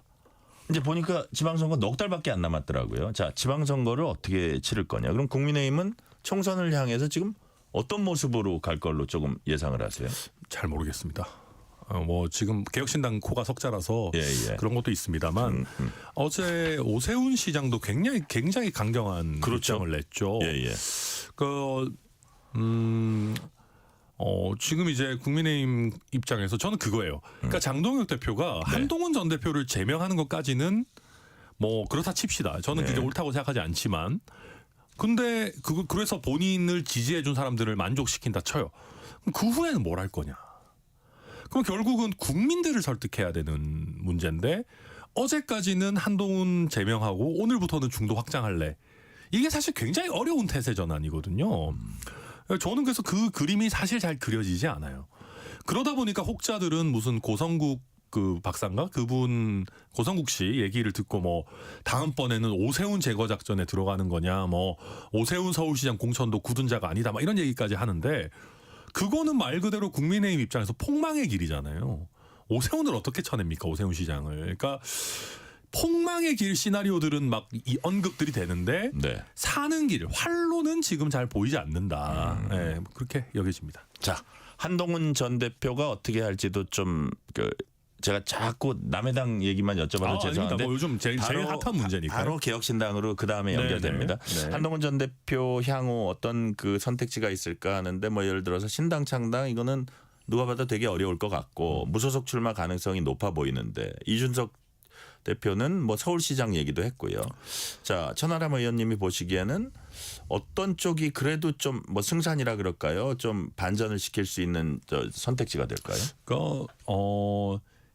이제 이준석 대표가 이야기하는 서울시장 무소속 출마 같은 경우는 지렛대 효과를 극대화하는 방안이긴 한 것 같아요. 그러니까 국민의힘이나 아니면 장동혁 대표 입장에서도 어쨌든 지선 성적표를 받아들면 책임을 져야 될 텐데 결국 핵심은 서울시장, 부산시장 아니겠습니까? 그 중에서도 서울시장일 텐데 장동혁 대표 입장에서 한동훈 대표가 또 표를 갈라간다라고 하면 그게 몇 %가 됐든 신경이 안 쓰이진 않을 거예요. 그래서 지렛대 효과를 이용한 협상의 길인 것 같고, 근데 지금 얘기들 들어보니까 친한계에서는 그런 협상의 길보다는 본인이 자력으로 무소속 출마를 통해서 원내로 살아 들어오는 방법을 좀 더 많이 고민하고 있는 것 같더라고요. 근데 모르겠습니다. 이게 뭐 선거라는 거 해봐야 아는 거고, 이준석 대표가 동탄 나갈 때도 다들 떨어진다 그랬으니까 뭐 저도 100%는 장담 못하겠지만, 지금 어쨌든 치러지는 재보궐 선거구들이 3파전을 했을 때 그렇게 녹록한 지역들은 아니다. 그러니까요. 간단치는 않다, 그렇게 보여집니다. 어쨌든 살아서 돌아오려고 할 것이다. 그건데 이제 개혁신당에게 물어보는 질문입니다. 지금부터는. 자, 지금 아까 국민의힘의 이번 제명 결정 이후에 개혁신당과의 공조 이 부분에 약간 힘이 빠졌다, 이런 표현 쓰셨는데, 선거에 가까워지면서 상황에 따라 공조할 가능성은 열려는 있습니까? 아니요, 저희는 그러니까 좀 분리해서 논의를 하고 싶은 게 선거 연대는 할 생각은 없습니다. 그러니까 정책 공조는 저희가 할 수 있는데, 제명 결정 이전에도 선거 연대는 아니다. 정책 공조 정도의 얘기였고, 만약에 윤 어게인 이 부분이 바뀐다면, 그래도 뭐 선거 연대는 일단 아니다. 저희는 그럴 생각이 없고, 그 정책 공조는 할 수 있습니다. 뭐 얼마든지 만나고 대화하고 뭐 논의할 수 있고요. 제가 이런 말씀 드려요. 물어보시는 분들이 막 윤어게인 아직 단절도 못했는데 어떻게 정책 공조를 하냐, 뭐 장동혁 대표랑 사진 찍히는 것도 피해야 된다. 근데 반대로요, 저희는 윤석열 정권 때 조국 혁신당이랑 더불어민주당이랑도 정책 공조했었어요. 저희 김건희 특검법도 같이 연대했었고, 최혜병 특검법도 연대했었고. 그럼 뭐 조국 혁신당, 더불어민주당은 완벽합니까? 저희가 봤을 때는 사실 굉장히 문제가 많아요. 각자 보는 시각이 달라서 그런 거지. 그런 분들하고도 그 이슈가 필요하다라고 생각하면은 정책 연대했었거든요. 저는 국민의힘과도 똑같다. 이번에 조국 혁신당한테도 제안 그래서 같이 했던 것이고요. 어쨌든 다시 좀 돌아오면, 근데 지금 정책 공조도 논의하기가 지금 어려운 상황이 저희 입장에서 된 게, 우리는 아무리 정책 공조다 해도 또 많이 붙어 다니고 하면 국민들께서 선거 연대를 떠올리시게 되고, 더 큰 문제는 한동훈 전 대표가 문제가 해결이 완전히 되지 않았어요. 그러니까 제명된다고 뭐 사람이 없어지는 게 아니잖아요. 물리적으로 제거된 것도 아니고. 그러면 지금 저희가 국민의힘과만 너무 공조한다라고 했을 때 이게 한동훈 전 대표 지우기에 저희가 동참하는 것처럼 보일 수도 있는 것이고 또 최근에 이제 장동혁 대표의 단식 물론 고생하셨고 진정성 있다 보지만 네. 박근혜 전 대통령이 등장하셔서 단식이 끝나는 이런 방식 이런 부분은 저희 입장에서도 조금 설명이 필요하다. 이게 저희로서도 약간 하셨죠. 놀랐던 뭐 그런 장면이고 네. 그러니까 이제 저희의 공조 노력이나 뭐 이런 것들이 아니 뭐 물론 장동혁 대표가 제일 고생하셨지만 이게 쌍특검 공조의 본질보다는 국민의힘 당내 결집용으로 이게 소화되고 거기에 개혁신당이 마치 장동혁 대표를 거들어주는 모양새가 되는 거는 저희가 전혀 바라는 바는 아니거든요. 그래서 당분간은 저희도 조금 그 상황 좀 지켜보면서 정책 연대도 좀 그렇죠. 약간 유보적으로 왜냐하면 됐다. 네, 쌍특검 공조는 저희는 필요하다고는 보지만 지금 상황에서 그걸 너무 본격적으로 할 수 있는지는 좀 지켜봐야 될 것 같습니다. 국민의힘의 아주 특수한 정치 상황이 벌어졌기 때문에 그렇다는 말씀이신데 네. 뭐 이런저런 상황에도 불구하고 아예 애당초부터 선거연대는 없다고 말씀하셨는데 그 이유를 짧게 좀 말씀해 주실 수 있어요? 원래 이제 당이 다르면은 기본적으로 서로 경쟁하는 게 뭐 원칙이죠. 그래요? 예. 원칙이고 저희 같은 경우는 어쨌든 지난 총선이나 대선을 치를 때도 다들 뭐 연대하는 거 아니냐 단일화하는 것 아니냐 했지만 네. 그래도 조금씩 이제 자력으로 또 이번에는 벌써 저희가 지방선거 출마하려는 분들이 180분 넘게 이미 신청을 했고 그래요? 저희가 면접을 봐서 벌써 20명 넘게 공천 확정을 했거든요. 그런 상황이기 때문에 저희가 갑자기 손잡는다고 하면 개혁신당을 믿고 지금 인생을 걸고 도전하는 분들한테도 예의가 아니기 때문에 저희는 뭐 그렇게 할 생각 없습니다. 이준석 대표도 저번 때 얘기하는 거 보니까 저번 총선에 이어서 이번에도 약간 뭐 선거혁명이라 그럴까 그렇죠. 이거 뭐 당원 모집이랄까 어떤 공천 신청자 모집 이런 부분도 딴 데 좀 앞서간다 그러는데 그거 잠깐 설명해 주실래요? 뭐 짧게만 말씀드리면 일단 저희는 전면 온라인화로 바꿨습니다. 전면 온라인으로 바꿨고 그러다 보니까 인건비도 절감하고 이렇게 해서 당에 내는 돈을 2,000원으로 줄였습니다.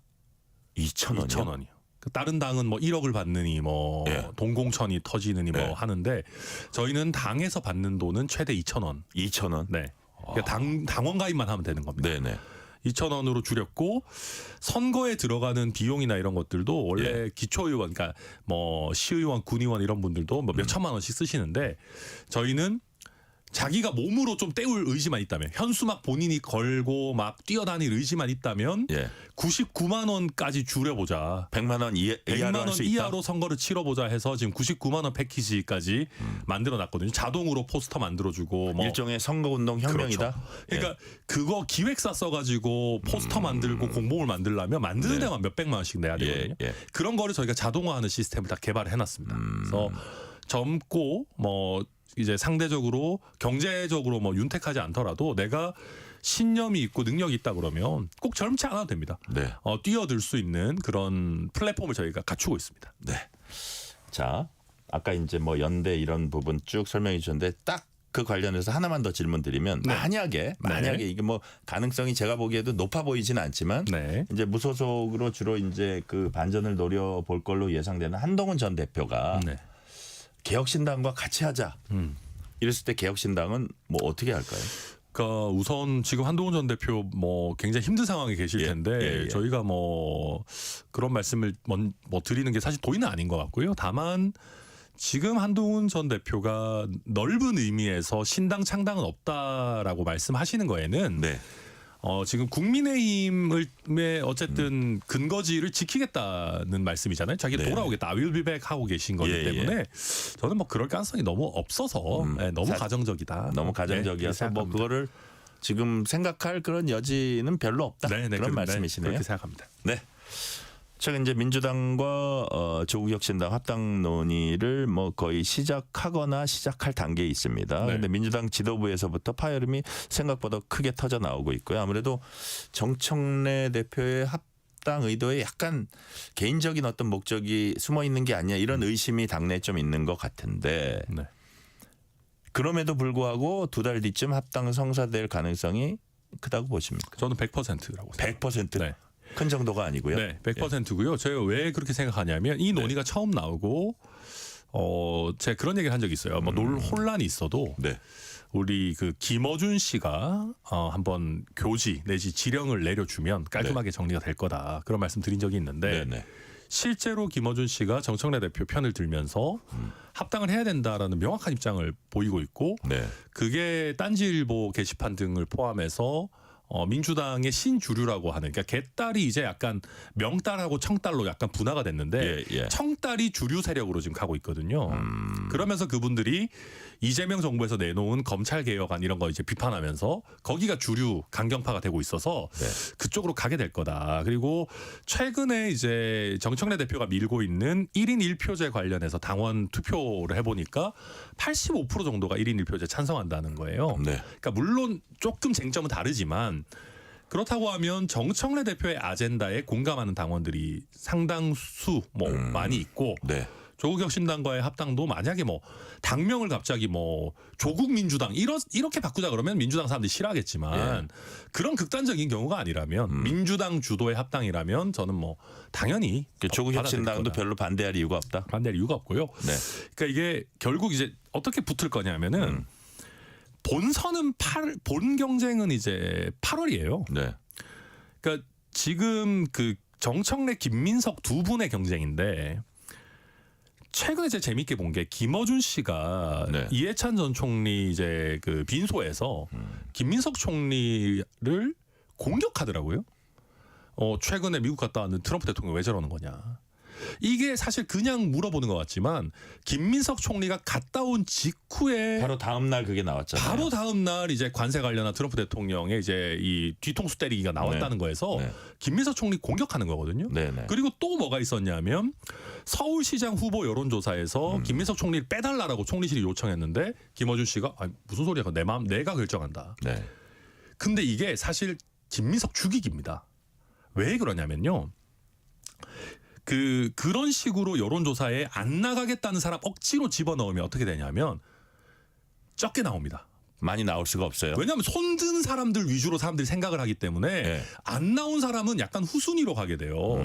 근데 그러면 김어준 씨 입장에서 뭐 어떤 전략이 가능하냐면 서울시장 그 여론조사도 이거밖에 안 나오는 사람이 뭔 당대표야. 당대표라는 거는 여당 대표라는 건 향후 차기 대선 잠재적 후보인데. 정청래 대표한테 못 이겨. 이거밖에 지금 서울시장 후보에서도 안 나오는데 어떻게 이겨.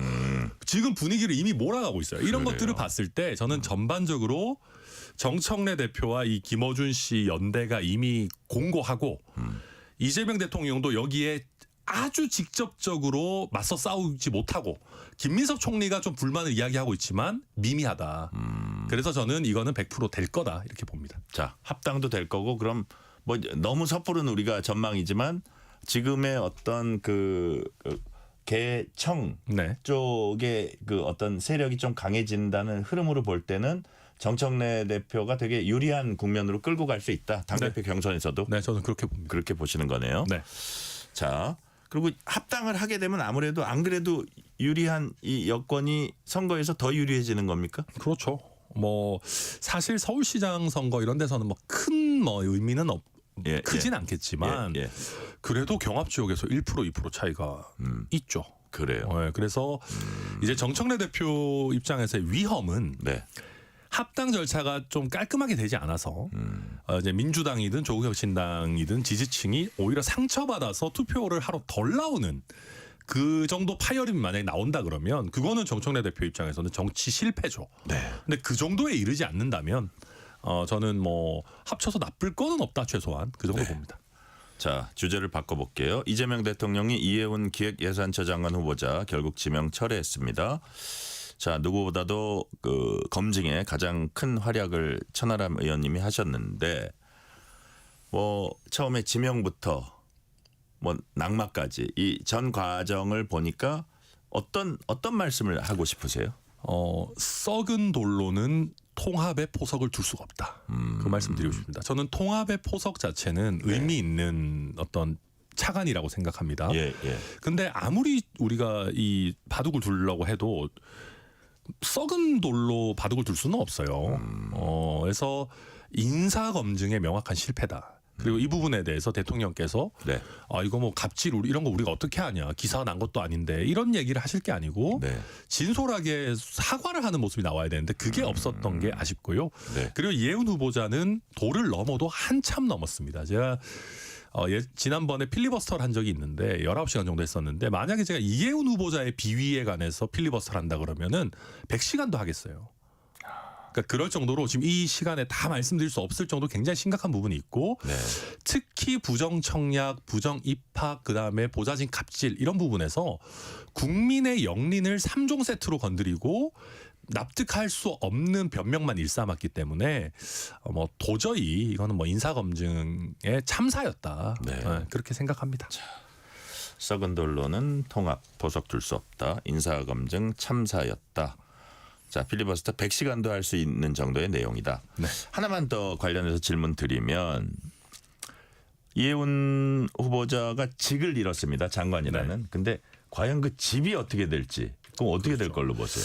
제가 그 이재명 대통령 요즘도 인기가 좋으신데 컨설팅 할 건 아니지만 네. 굳이 한마디 하자면 이해운 후보자의 집을 정말 엄격한 조사와 수사를 통해서 환수한다고 하면은 이재명 대통령은 많은 국민들의 칭송을 받을 것 같습니다. 그러니까 이미 지금 경찰의 고소고발이 다수 들어가 있고 네. 저희가 여러 차례 국토부에서 이거 제대로 조사해야 된다고 하고 있습니다. 네, 네. 하고 있는데 장관 후보자일 때는 국토부가 아주 미온적이었어요. 제가 그 심지어는 청문회 당일에 국토부 직원에게 질의했는데도 계속 피해가려고 하더라고요. 네. 근데 이제는 어쨌든 후보자의 지위가 아니기 때문에 이 부분은 아주 면밀하게 조사해서 문제가 있다면 당연히 환수해야 된다. 그리고 그걸 위해서 저도 꾸준히 노력하겠다 말씀드립니다. 이게 이제 공정의 문제하고도 연결될 수 있는 게 네. 경쟁자가 있었어요. 그럼요. 똑같은 점수의 사람도 있었고 그게 상대적인 문제이기 맞습니다. 때문에 더더욱 그렇고 이게 만약에 그냥 지나가면 그런 편법이 앞으로도 더 그럼요. 성행할 수도 있잖아요. 정말 좀 슬픈 게 그 예. 떨어진 분한테 다시 드릴 수 있는 방법은 없다 그러더라고요. 그러니까요. 그러니까 이미 피해는 발생했지만 우리 주택보호에 보면 네. 본인이 부정청약을 통해서 얻은 이익의 3배까지 벌금을 부과하는 것도 가능하게 돼 있어요. 아, 그래요? 그러니까 오히려 얻은 이익보다 더 큰 벌금 부과도 가능한 상황이기 때문에 이거는 국토부와 우리 경찰 뭐 수사 당국이 정의 구현의 차원에서도 이거는 부당하게 얻은 이익은 환수해야 된다 이렇게 봅니다. 네. 지금의 질문 드릴 거 역시 재경이가 아주 핫하네요. 요즘에 재경이 또 소관현 아닙니다. 네. 트럼프 미국 대통령이 돌연 뭐 자동차 관세나 상호 관세 이런 걸 관세 협상 이전 즉 25%로 올리겠다 이렇게 뭐 위협을 했습니다. 네. 이게 뭐 한국과 해결책 마련하겠다고는 했지만 지금 또 러트닉 상무장관이 대통령과 비슷한 얘기하고 있고 정치권에서 책임 공방 벌어지고 있어요. 트럼프에게 예측할 수 없는 그런 측면이 일단 있죠. 이제 제쳐두고 일단은 이 질문에서는 정부가 됐건 국회 여야가 됐건 우리나라 대응 측면에서 어떤 게 지금 잘못됐다고 보세요? 우선 그 말씀하신 것처럼 일단 트럼프 대통령 문제는 얘기를 안 할 수는 없고요. 네네. 그리고 제가 김민석 총리를 개인적으로 좋아하든 싫어하든 일국의 총리인데 다음 날 이런 식으로 한다는 거는 엄청난 외교적 결례라는 걸 지적하고 네네. 그 다음에 근데 대통령께서 국회 탓하시는 건 안 맞습니다. 저는 요즘 우리나라 정치가 어쩌라고요가 거의 대세가 됐어요. 네. 무슨 문제가 생기면 저희가 더 잘하겠습니다. 저희가 부족했습니다가 아니라 뭐 어쩌라고요. 뭐 윤석열 전 대통령 맨날 전 정부보다 우리가 낫잖아요 그랬고 이재명 대통령 보면 뭐만 있으면 어쩌라고요. 나도 몰랐어요. 이렇게 되는데 뭐 환율도 뭐 내가 어떻게 하냐 뭐 방법 있으면 했지 그런 식인데 갑질을 우리가 어떻게 알아요? 그렇죠. 뭐 이런 거. 예. 근데 이게 국민들께서 이거는 정말 한꺼풀만 들여다보면 말이 안 되는 소리인 게 지금 2차 종합특검법 제가 필리버스터를 했었기 때문에 정확히 기억하는데요. 네. 12월 22일에 발의해서 1월 16일에 통과됐습니다. 야당들이 그 난리를 쳤는데도 3주 만에 통과시켰어요. 예. 대통령께서 한국 국회 너무 느리다 하시는데 이거보다 더 빠른 국회가 어디 있습니까? 그러니까 지금 이 문제의 핵심은 뭐냐면 이재명 대통령도 그렇고 더불어민주당도 그렇고 개딸 관심사항은 기가 막히게 빠르게 처리하는데 오히려 국익과 직결되는 사항은 손 놓고 있는 거예요. 제가 재경이 소속이지만 더불어민주당이나 이재명 정부의 그 어떤 사람도 이거 대미투자특별법 빨리 처리해달라고 한 사람 한 명도 못 봤습니다. 상임위 차원에서도 공식 요청, 비공식 요청 아무것도 없었어요. 그래놓고 이제 와서 한국 국회가 느려서 일을 못하겠다? 저는 이런 식으로 책임을 회피하려고 하는 트럼프라는 불가항력이 있더라도 최소한 대통령은 그런 책임 회피하려는 태도를 취해서는 안 된다. 그게 잘못의 핵심이다. 그렇게 생각합니다. 네, 여야 동향을 보면 민주당은 대미투자특별법 조속한 통과, 국민의힘은 국회 비준 여전히 촉구하고 있습니다. 자, 특히 이제 국회 비준 이 문제 있잖아요. 네. 이게 우리가 바인딩 된다 그러죠. 그냥 네. 우리만 하고 저쪽은 관보 간단하게 게재하는데 왜 우리만 바인딩 되냐, 이런 비판, 하나의 족쇄라는 비판이 있는데 오히려 이거를 우리 국회에서 이렇게 했다 지렛대로 이용할 수도 있지 않냐, 막 양면의 칼이 있는 것 같은데 어떻게 보세요? 당연히 있고요. 네. 그리고 원래는 머리 아픈 일일수록 원칙대로 하는 게 사실 제일 좋습니다. 그리고 뭐 솔직히 말해서 이거 뭐 비준 안 하면 바인딩 안 됩니까? 뭐 특별법으로 하면 그럼 이거 우리 뭐 없던 일로 할 수 있어요? 그렇지 않거든요. 이게 네. 외교 무대에서는 결국 힘의 논리가 어느 정도 작동하는 거기 때문에. 네. 그래서 저는 그렇지만 어쨌든 저는 비준이 그래서 가장 원칙적인 형태라고 보고요. 네. 만약에 민주당이 그게 정말 부담스럽다고 하면 좀 원론적인 부분만 그러면 비준을 하고 좀 기술적인 부분들은 그럼 특별법으로 넣는다든지 네. 정치력을 좀 발휘할 여지도 있고 비준도 지금 여당이 절대 다수당이기 때문에 법안 만드는 거에 비해서 그렇게 오래 걸리지도 않아요. 그러니까 이게 사실 그렇게 근본적인 차이가 있는 건 아니기 때문에 네.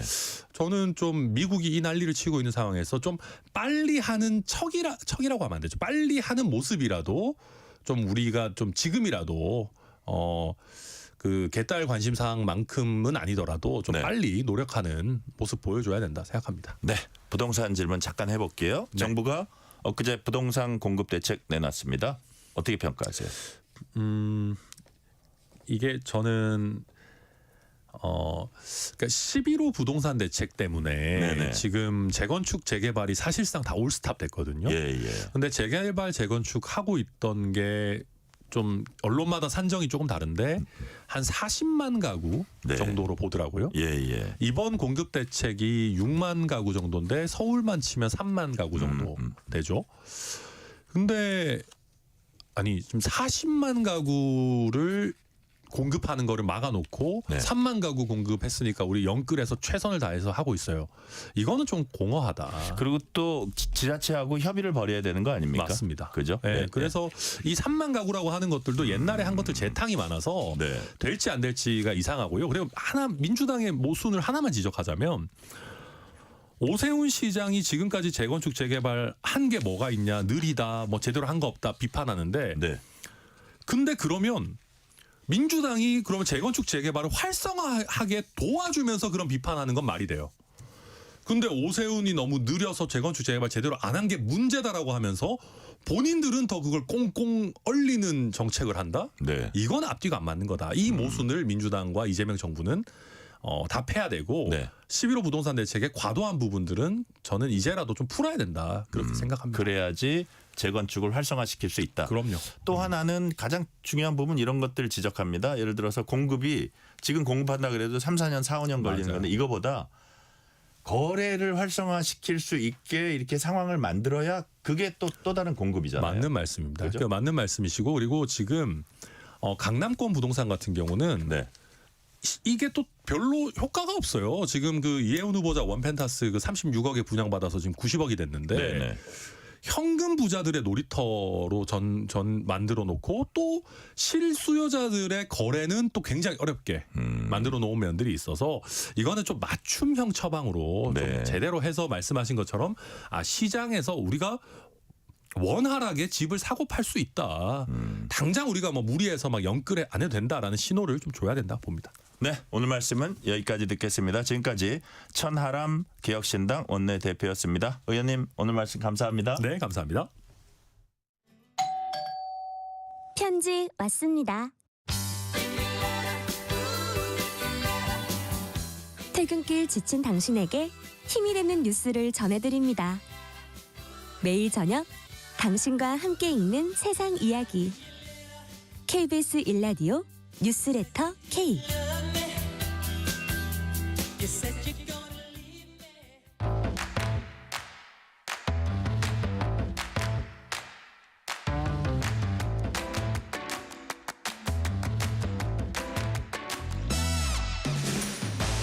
가장 뜨거운 뉴스, 화제 소식 쏙쏙 골라서 전해드립니다. 뉴스레터 브리핑. 오늘은 김윤아 국민일보 기자 나오셨습니다. 김윤아 기자님 어서 오세요. 네, 안녕하세요. 정부 공직자윤리위원회가 고위공직자 362명 재산을 공개했습니다. 이재명 정부 첫 고위공직자 재산 신고입니다. 자, 가장 궁금한 게 이거예요. 재산이 가장 많은 고위공직자 누구였습니까? 네, 노재현 주중대사였습니다. 노태우 전 대통령의 장남이기도 한데요. 아, 그렇군요. 네, 노 대사가 신고한 재산은 530억 4,400만 원이었습니다. 본인 명의의 서울 이태원동과 연희동의 복합 건물 그리고 네. 구기동의 단독주택을 포함해서 신고를 했고요. 여기에 예금 126억 원 가량과 증권 213억 원 더해서 가족들 명의까지 합치면 530억 가량이 됩니다. 두 번째로 많은 사람은 이찬진 금융감독원장이었는데요. 본인 명의의 서초구 우면동의 아파트 2채 성동구 중구에 상가를 신고를 했습니다. 부동산 자산 한 30억 정도였고 예금은 310억 원 가량이었거든요. 네네. 그래서 신고한 자산은 총 385억 원 가까이 됐습니다. 이번에 공개된 재산이 그 지난해 8월 그 임명 당시의 재산이거든요. 네. 그래서 이 원장은 취임 이후에 국내 상장 주식은 전략 매각했고 또 아파트도 강남 다주택자다 이런 비판이 커지면서 한 채를 처분한 걸로 확인이 됐습니다. 네네. 그런데 이 원장 자산 중에 좀 재밌는 부분이 있었는데요. 요즘 값이 뛰고 있는 금 투자 눈에 띄었습니다. 배우자 명의로 24K 금 3kg을 갖고 있다고 신고를 했거든요. 네. 이게 신고가액으로는 4억 4,700만 원 정도인데 최근에 금값이 굉장히 많이 올랐잖아요. 그래서 지금 시세로 환산을 해보면 8억 원을 넘는 걸로 추정이 됩니다. 네, 그리고 이번에 공개된 대상자들 보면 지난해 7월 2일부터 11월 1일까지 그 신분이 변동된 고위 공직자들이거든요. 네. 신규 임용이 됐거나 승진 퇴직한 사람들인데 이재명 정부 출범 이후에 이 대통령이 임명한 고위 공직자들이 대거 포함이 되면서 어느 때보다 관심이 높았습니다. 네. 돈 많은 분들 이렇게 뒷걸음질 쳐도 또 돈이 생기나 봐요. 네, 맞습니다. 자, 그렇다면 대통령실 참모들, 장관들 재산은 어땠습니까? 먼저 청와대 인사들 보면 그 조한상 홍보기획비서관의 재산이 96억 원으로 가장 많았고요. 네. 재산 대부분은 건물과 아파트였는데 74억 원짜리 건물 그리고 본인 명의의 송파구 잠실 아파트, 부모 명의의 강남구 대치동 아파트를 신고를 했습니다. 뒤를 이어서 이장영 법무비서관이 90억 원 가량을 신고를 했고요. 이민주 국정홍보비서관이 65억 원 정도 신고를 했습니다. 1급 이상의 그 참모진들 재산을 살펴보면 10명 중에 4명은 서울 강남 3구에 부동산을 보유하고 있었습니다. 초대 장관들도 좀 살펴보면 1위는 NHN 대표 출신의 그 최희영 문화체육관광부 장관이었고요. 239억 원 신고를 했습니다. 그리고 네이버 대표를 지냈던 한성숙 중소벤처기업부 장관도 221억 원 신고를 했고요. 구윤철 경제부총리 겸 재정경제부 장관이 48억, 김정관 산업통상부 장관이 66억, 정은경 보건복지부 장관 57억, 조현 외교부 장관이 22억을 신고를 했습니다. 그리고 이번 재산 공개에는 신분이 변동된 고위공직자가 대상이다 이렇게 말씀을 드렸었는데 그래서 퇴직자들도 공개가 됐습니다. 그래서 퇴직자 중에서 가장 많은 재산을 신고한 사람은 변필건 전 법무부 기획조정실장이었고요. 495억 원 신고를 했고 그 다음이 유인촌 전 문화체육부 장관 184억 원 보유하고 있었습니다. 네, 재산 공개 내역을 보면요. 고위공직자들이 어떤 투자를 주로 하는지 이걸 볼 수 있잖아요. 네. 그래서 특히 이제 재산 많이 신고한 고위공직자들 어떤 특징이 있었습니까? 미국 주식에 투자하는 이른바 서학개미 투자자들이었습니다. 아, 그래요? 네, 그래서 재산 규모가 가장 많았던 노재현 주중대사를 보면 엔비디아, 마이크로소프트 같은 이런 미국 나스닥 상장 주식을 상당히 많이 보유하고 있었는데요. 계속 오르겠네요. 맞습니다. 장남이 갖고 있는 것까지 포함을 하면 엔비디아 주식만 3만 주를 갖고 있는 걸로 확인이 됐습니다. 근데 이게 제가 계산을 해보니까 네. 어제 종가 기준으로 한 주에 한 190달러니까 우리 돈으로 환산을 하면 80억 원이 넘는 금액입니다. 엔비디아 주식만? 맞습니다. 네. 그리고 홍콩 상장 ETF도 다량 보유한 걸로 나타났고요. 네. 본인과 장남 명의로 신고한 해외 주식만 수백억 원대 달할 정도로 대표적인 서학개미형 자산 포트폴리오를 보유하고 있었다 이렇게 네. 보면 될 것 같고요. 2위였던 이찬진 금융감독원장도 보면 해외 주식을 많이 보유하고 있었습니다. 아까 국내 상장 주식은 전량 매각했다 이렇게 말씀을 드렸지만 해외 주식은 그대로 보유하고 있었는데 1억 6천만 원 정도 규모였습니다. 그래서 뭐 보유하고 있는 종목은 테슬라, 애플, 월트 디즈니, 뭐 로키드 마틴처럼 서학개미들이 주로 많이 투자하고 있는 종목들도 있었고 리커전 파마슈티컬스 그리고 소파이셋 테크놀로지 같은 약간 성장주들도 포함이 돼 있었습니다. 캄보디아에 본거지 두고 연애를 빙자한 사기, 그러니까 로맨스 스캠 저지른 일당 가운데 일부 붙잡혔습니다. 이게 어떤 사건이었죠? 네, 캄보디아에 본거지를 둔 한 조직이 2021년 3월부터 지난해 2월까지 범행을 저질렀는데요. 100명 넘는 사람들을 상대로 120억 원을 뜯어낸 사건입니다. 이걸 바로 인출하면 꼬리가 잡히니까 뭐 가상화폐나 상품권을 매매하는 방식으로 해서 현금화까지 했는데요. 어떤 방식으로 범행을 저질렀냐면 마치 진짜인 것처럼 합성을 하는 딥페이크 기술 많이 들어보셨을 텐데 이걸 활용을 했습니다. 그래서 가상의 인물을 만든 뒤에 채팅 앱을 통해서 무작위로 한국인들한테 말을 겁니다. 그리고 매일 연락을 하면서 마치 연인이 된 것처럼 행세를 했고요. 그렇게 친해지고 나면 자신의 재력을 과시하면서 내가 이렇게 부자가 된 건 이 유튜브를 보고 그대로 투자를 따라했기 때문이다 라면서 그 유튜브를 알려주면서 투자를 유도를 하는 겁니다. 그래서 돈을 뜯어내고 또 연락을 끊어버리는 방식으로 범행을 이어갔는데 얼마나 교묘했냐면요. 실제로 존재하는 회사에 가짜 사이트를 만든 다음에 허위 앱까지 내려받게 하는 식으로 해서 마치 정상적인 업체에 투자하는 것처럼 속인 겁니다. 그래요. 이렇게 범행을 주도 면밀하게 했는데 아직 총책은 검거하지 못했다고 하네요. 네, 맞습니다. 검거하지 못한 총책이 있고요. 그나마 다행인 건 주범 역할을 한 A씨 부부는 검거가 됐습니다. 조직 내에서 투자 전문가 행세를 하면서 주식 정보를 알려주는 것처럼 피해자들을 속인 역할을 했는데요. 캄보디아 경찰이 체포를 했다가 풀어주기도 했었습니다. 그런데 한국 법무부가 수사 인력을 보내서 체포를 했고 지난 23일에 한국에 압송이 됐습니다. 그리고 오늘 그 경찰이 A씨 부부를 검찰에 구속 송치했는데 이 A씨 부부가 쉽게 도주하기 위해서 성형수술까지 한 걸로 알려졌습니다. 그래요? 네, 경찰은 이 총책에게 적색수배 내리고 아직 검거되지 않은 피의자들 추적한다는 계획입니다. 그래요. 자, 미국으로 가봅니다. 미국 캘리포니아에서는 기사가 운전하지 않고 자율주행으로 운행하는 로보택시 운행 중입니다. 웨이모라고 하죠. 근데 이 웨이모가 어린이를 치는 교통사고를 냈다고 해요. 상황이 어떻게 됐습니까? 네, 이게 구글의 자율주행 로보택시 웨이모가 낸 사고였는데 이 웨이모가 차량이 이중 주차돼 있던 거리를 지나다가 이 주차된 SUV 차량 뒤에서 학교 방향으로 갑자기 이제 길을 가로질러서 달리는 어린이를 발견을 했는데 이제 피하지 못하고 충돌을 했습니다. 다행히 어린이는 경상을 입은 상태인데 이때가 등교 시간이었거든요. 그래서 교통안전요원도 있었는데 사고를 막지는 못했습니다. 웨이모는 사고 직후에 911에 자진 신고를 했고 해명을 하기로는 보행자가 갑자기 도로로 진입을 했고 이 보행자를 감지를 해서 그나마 이 급제동을 해서 충돌 직전에는 시속 6마일 그러니까 한 10km 미만으로 속도를 줄였다 이렇게 웨이모 측은 설명을 했습니다.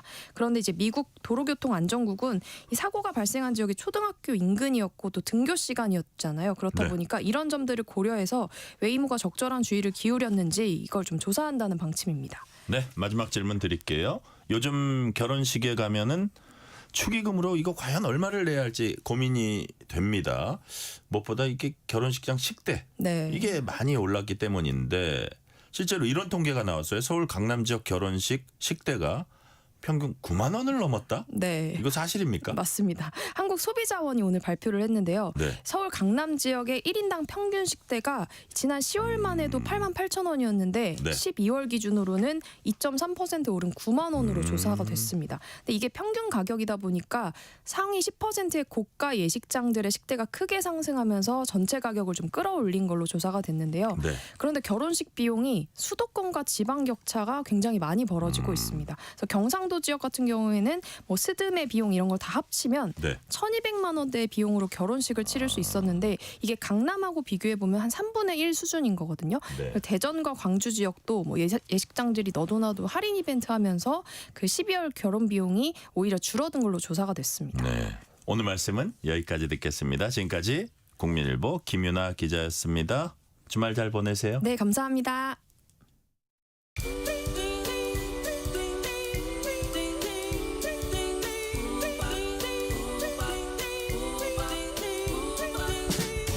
오늘 하루 뉴스를 정리해주는 다정한 편지 한 통. KBS 일라디오 뉴스레터 K.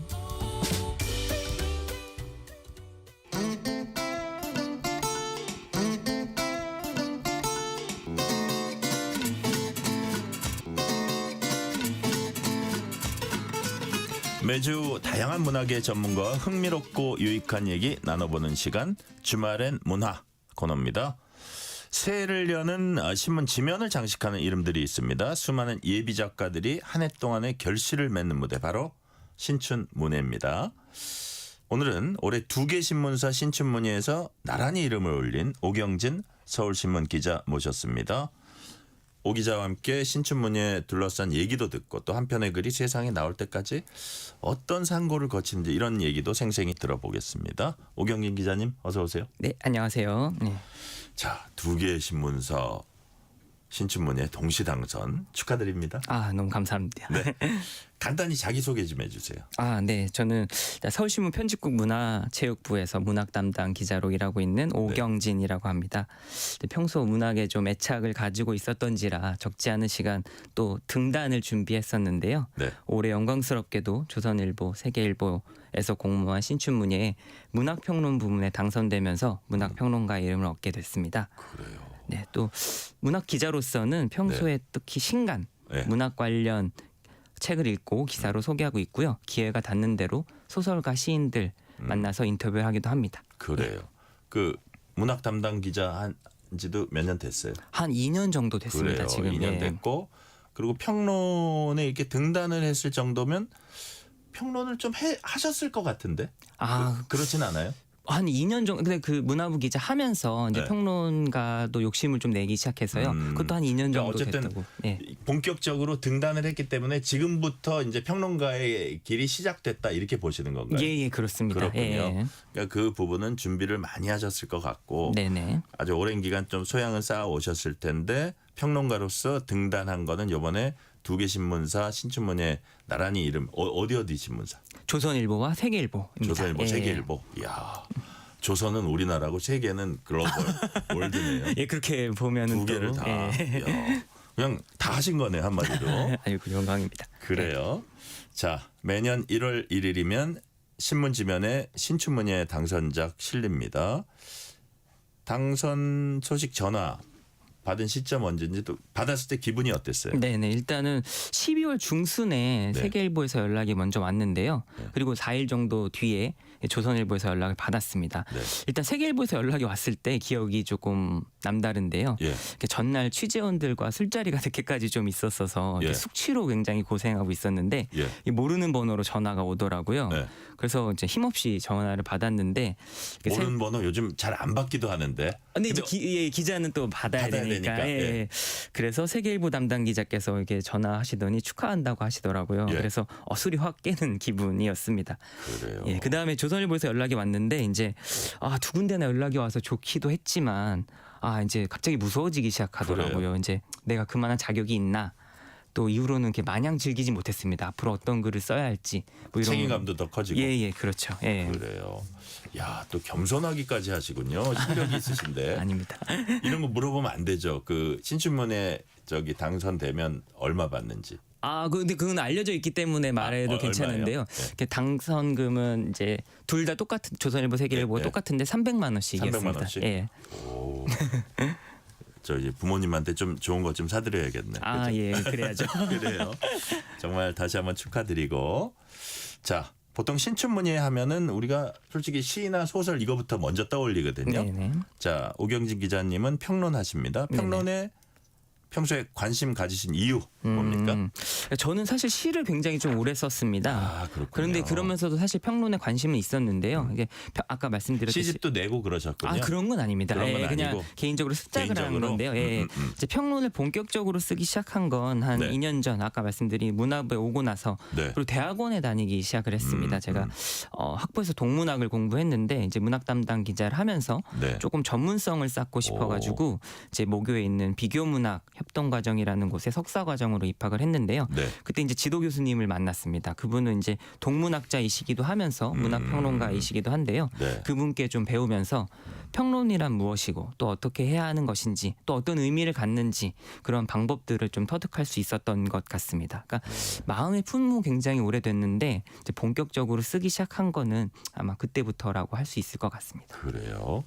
자, 신춘문예 하면 뭐 저희가 그냥 기본적으로 아는 거는 어떤 작가의 등용문, 예, 평론가의 등용문 뭐 이렇다고 할 수 있는데 조금 알아볼게요. 신춘문예 이게 언제부터 시작된 거예요? 예, 일단은 한국이랑 일본 정도에만 있는 독특한 제도로 알고 있습니다. 예, 예. 그러니까 1919년에 매일신보라는 곳에서 현상모집이라는 이름으로 문단에 신인을 공급 어떻게 보면 일본한테 배운 걸 수도 있네요. 맞습니다. 예, 예. 그렇게 했다고 하는데요. 네. 이 매일신보가 이제 제가 다니고 있는 서울신문의 전신이기도 한데, 그렇군요. 근데 이후에 이제 신춘이라는 단어, 이제 새 봄이란 뜻인데 그 단어를 가장 먼저 쓰기 시작한 곳은 1925년 동아일보. 로 알고 있습니다. 네. 그래서 동아일보는 작년 기준으로는 신춘문예 100년을 맞이하기도 했겠습니다. 예. 근데 이후에 이제 다른 신문사들도 뛰어들면서 1945년 이전에는 한 46개 언론사에서 신춘문예를 시행하고 있었다고도 합니다. 네. 근데 지금은 그 정도는 아니고요. 중앙일간지 기준으로는 7곳이 운영하고 있는 걸로 알고 있어요. 그래요. 보통 이제 뭐 그 경우나 저 언론사에 따라서 다르겠지만 모집 소식 이렇게 딱 뜨면은 몇 편 정도가 보통 뭐 분야별로 좀 투고가 된다 이런 건 알려진 게 집계된 게 있어요. 근데 이제 모든 언론사를 제가 다 알 수는 없는데 파악한 것만 말씀하시면. 서울신문 기준으로 말씀드리면 제가 문학 담당 기자로 일한 지가 지금 2년이라고 말씀을 드렸었는데요. 일단 노벨문학상, 특히 한강 작가의 노벨문학상이 2024년 이후로 이제 그래서 굉장히 그 이후로 폭발적으로 수가 늘어났습니다. 네. 그러니까 2023년 기준으로는 3,920편이 투고가 됐습니다. 그런데 2024년에는 5,551편이 늘었고요. 와. 그리고 또 작년 바로 지난해에는 6,985편까지 많아졌어요. 이게 또 서울신문만의 현상도 아닙니다. 이게 모든 언론사에서 굉장히 폭발적으로 수가 늘었는데 이유가 있을까요? 이유는 조금 있다가 제가 AI와 관련돼서 그때 말씀해 주실래요? 그때 말씀드릴 수 있을 것 같습니다. 그래요. 근데 이런 치수가 이어진다면 앞으로도 계속 늘어나지 않을까 조심스럽게 예측하고 있습니다.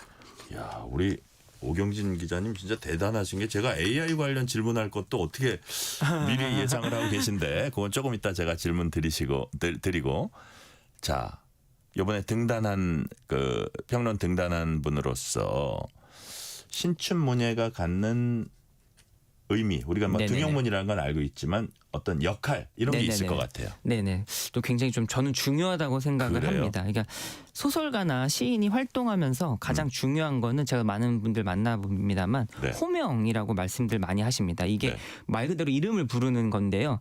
이게 문단, 문학장 안에서는 굉장히 남다른 의미가 있거든요. 이게 글을 쓰는 사람들은 다들 공감을 하실 건데 이제 과연 내 글을 누군가가 읽고는 있는 걸까? 이런 고민에 빠지거든요. 그래요. 내가 이렇게 쓰는데 과연 누구가 읽고는 있나? 그래서 문학을 하는 게 굉장히 외로운 직업이기도 하고 또 작업이기도 합니다. 근데 이제 신춘문예뿐만 아니라 다양한 문학상이 있잖아요. 그리고 또 등단 제도도 있고요. 이런 것들은 저는 외롭게 있는 이들에게 이름을 불러주는 것이라고 생각합니다. 누군가가 당신의 글을 읽고 있다. 그러니 외로워하지 않아도 된다. 라는 말인 거죠. 그래서 저는 이 글을 쓰는 사람한테 이 경험이 매우 결정적이라고 생각합니다. 자, 외롭지 않다는 메시지를 주는 역할을 한다. 네네네. 그렇습니다.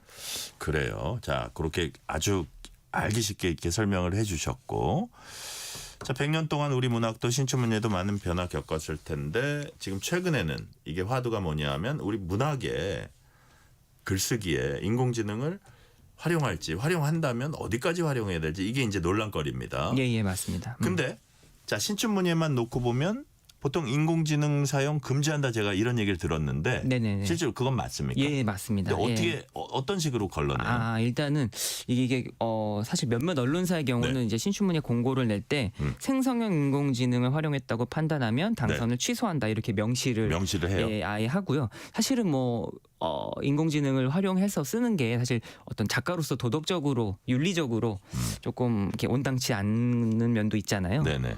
그런데 이제 이게 왜 그러냐면 인공지능이 학습한 데이터가 이게 도대체 어디서 나온 건지 알 수 없기 때문에 이게 또 표절 논란이랑 굉장히 표절 논란. 직결되는 것이어서 굉장히 예민하게 반응할 수밖에 없는데요.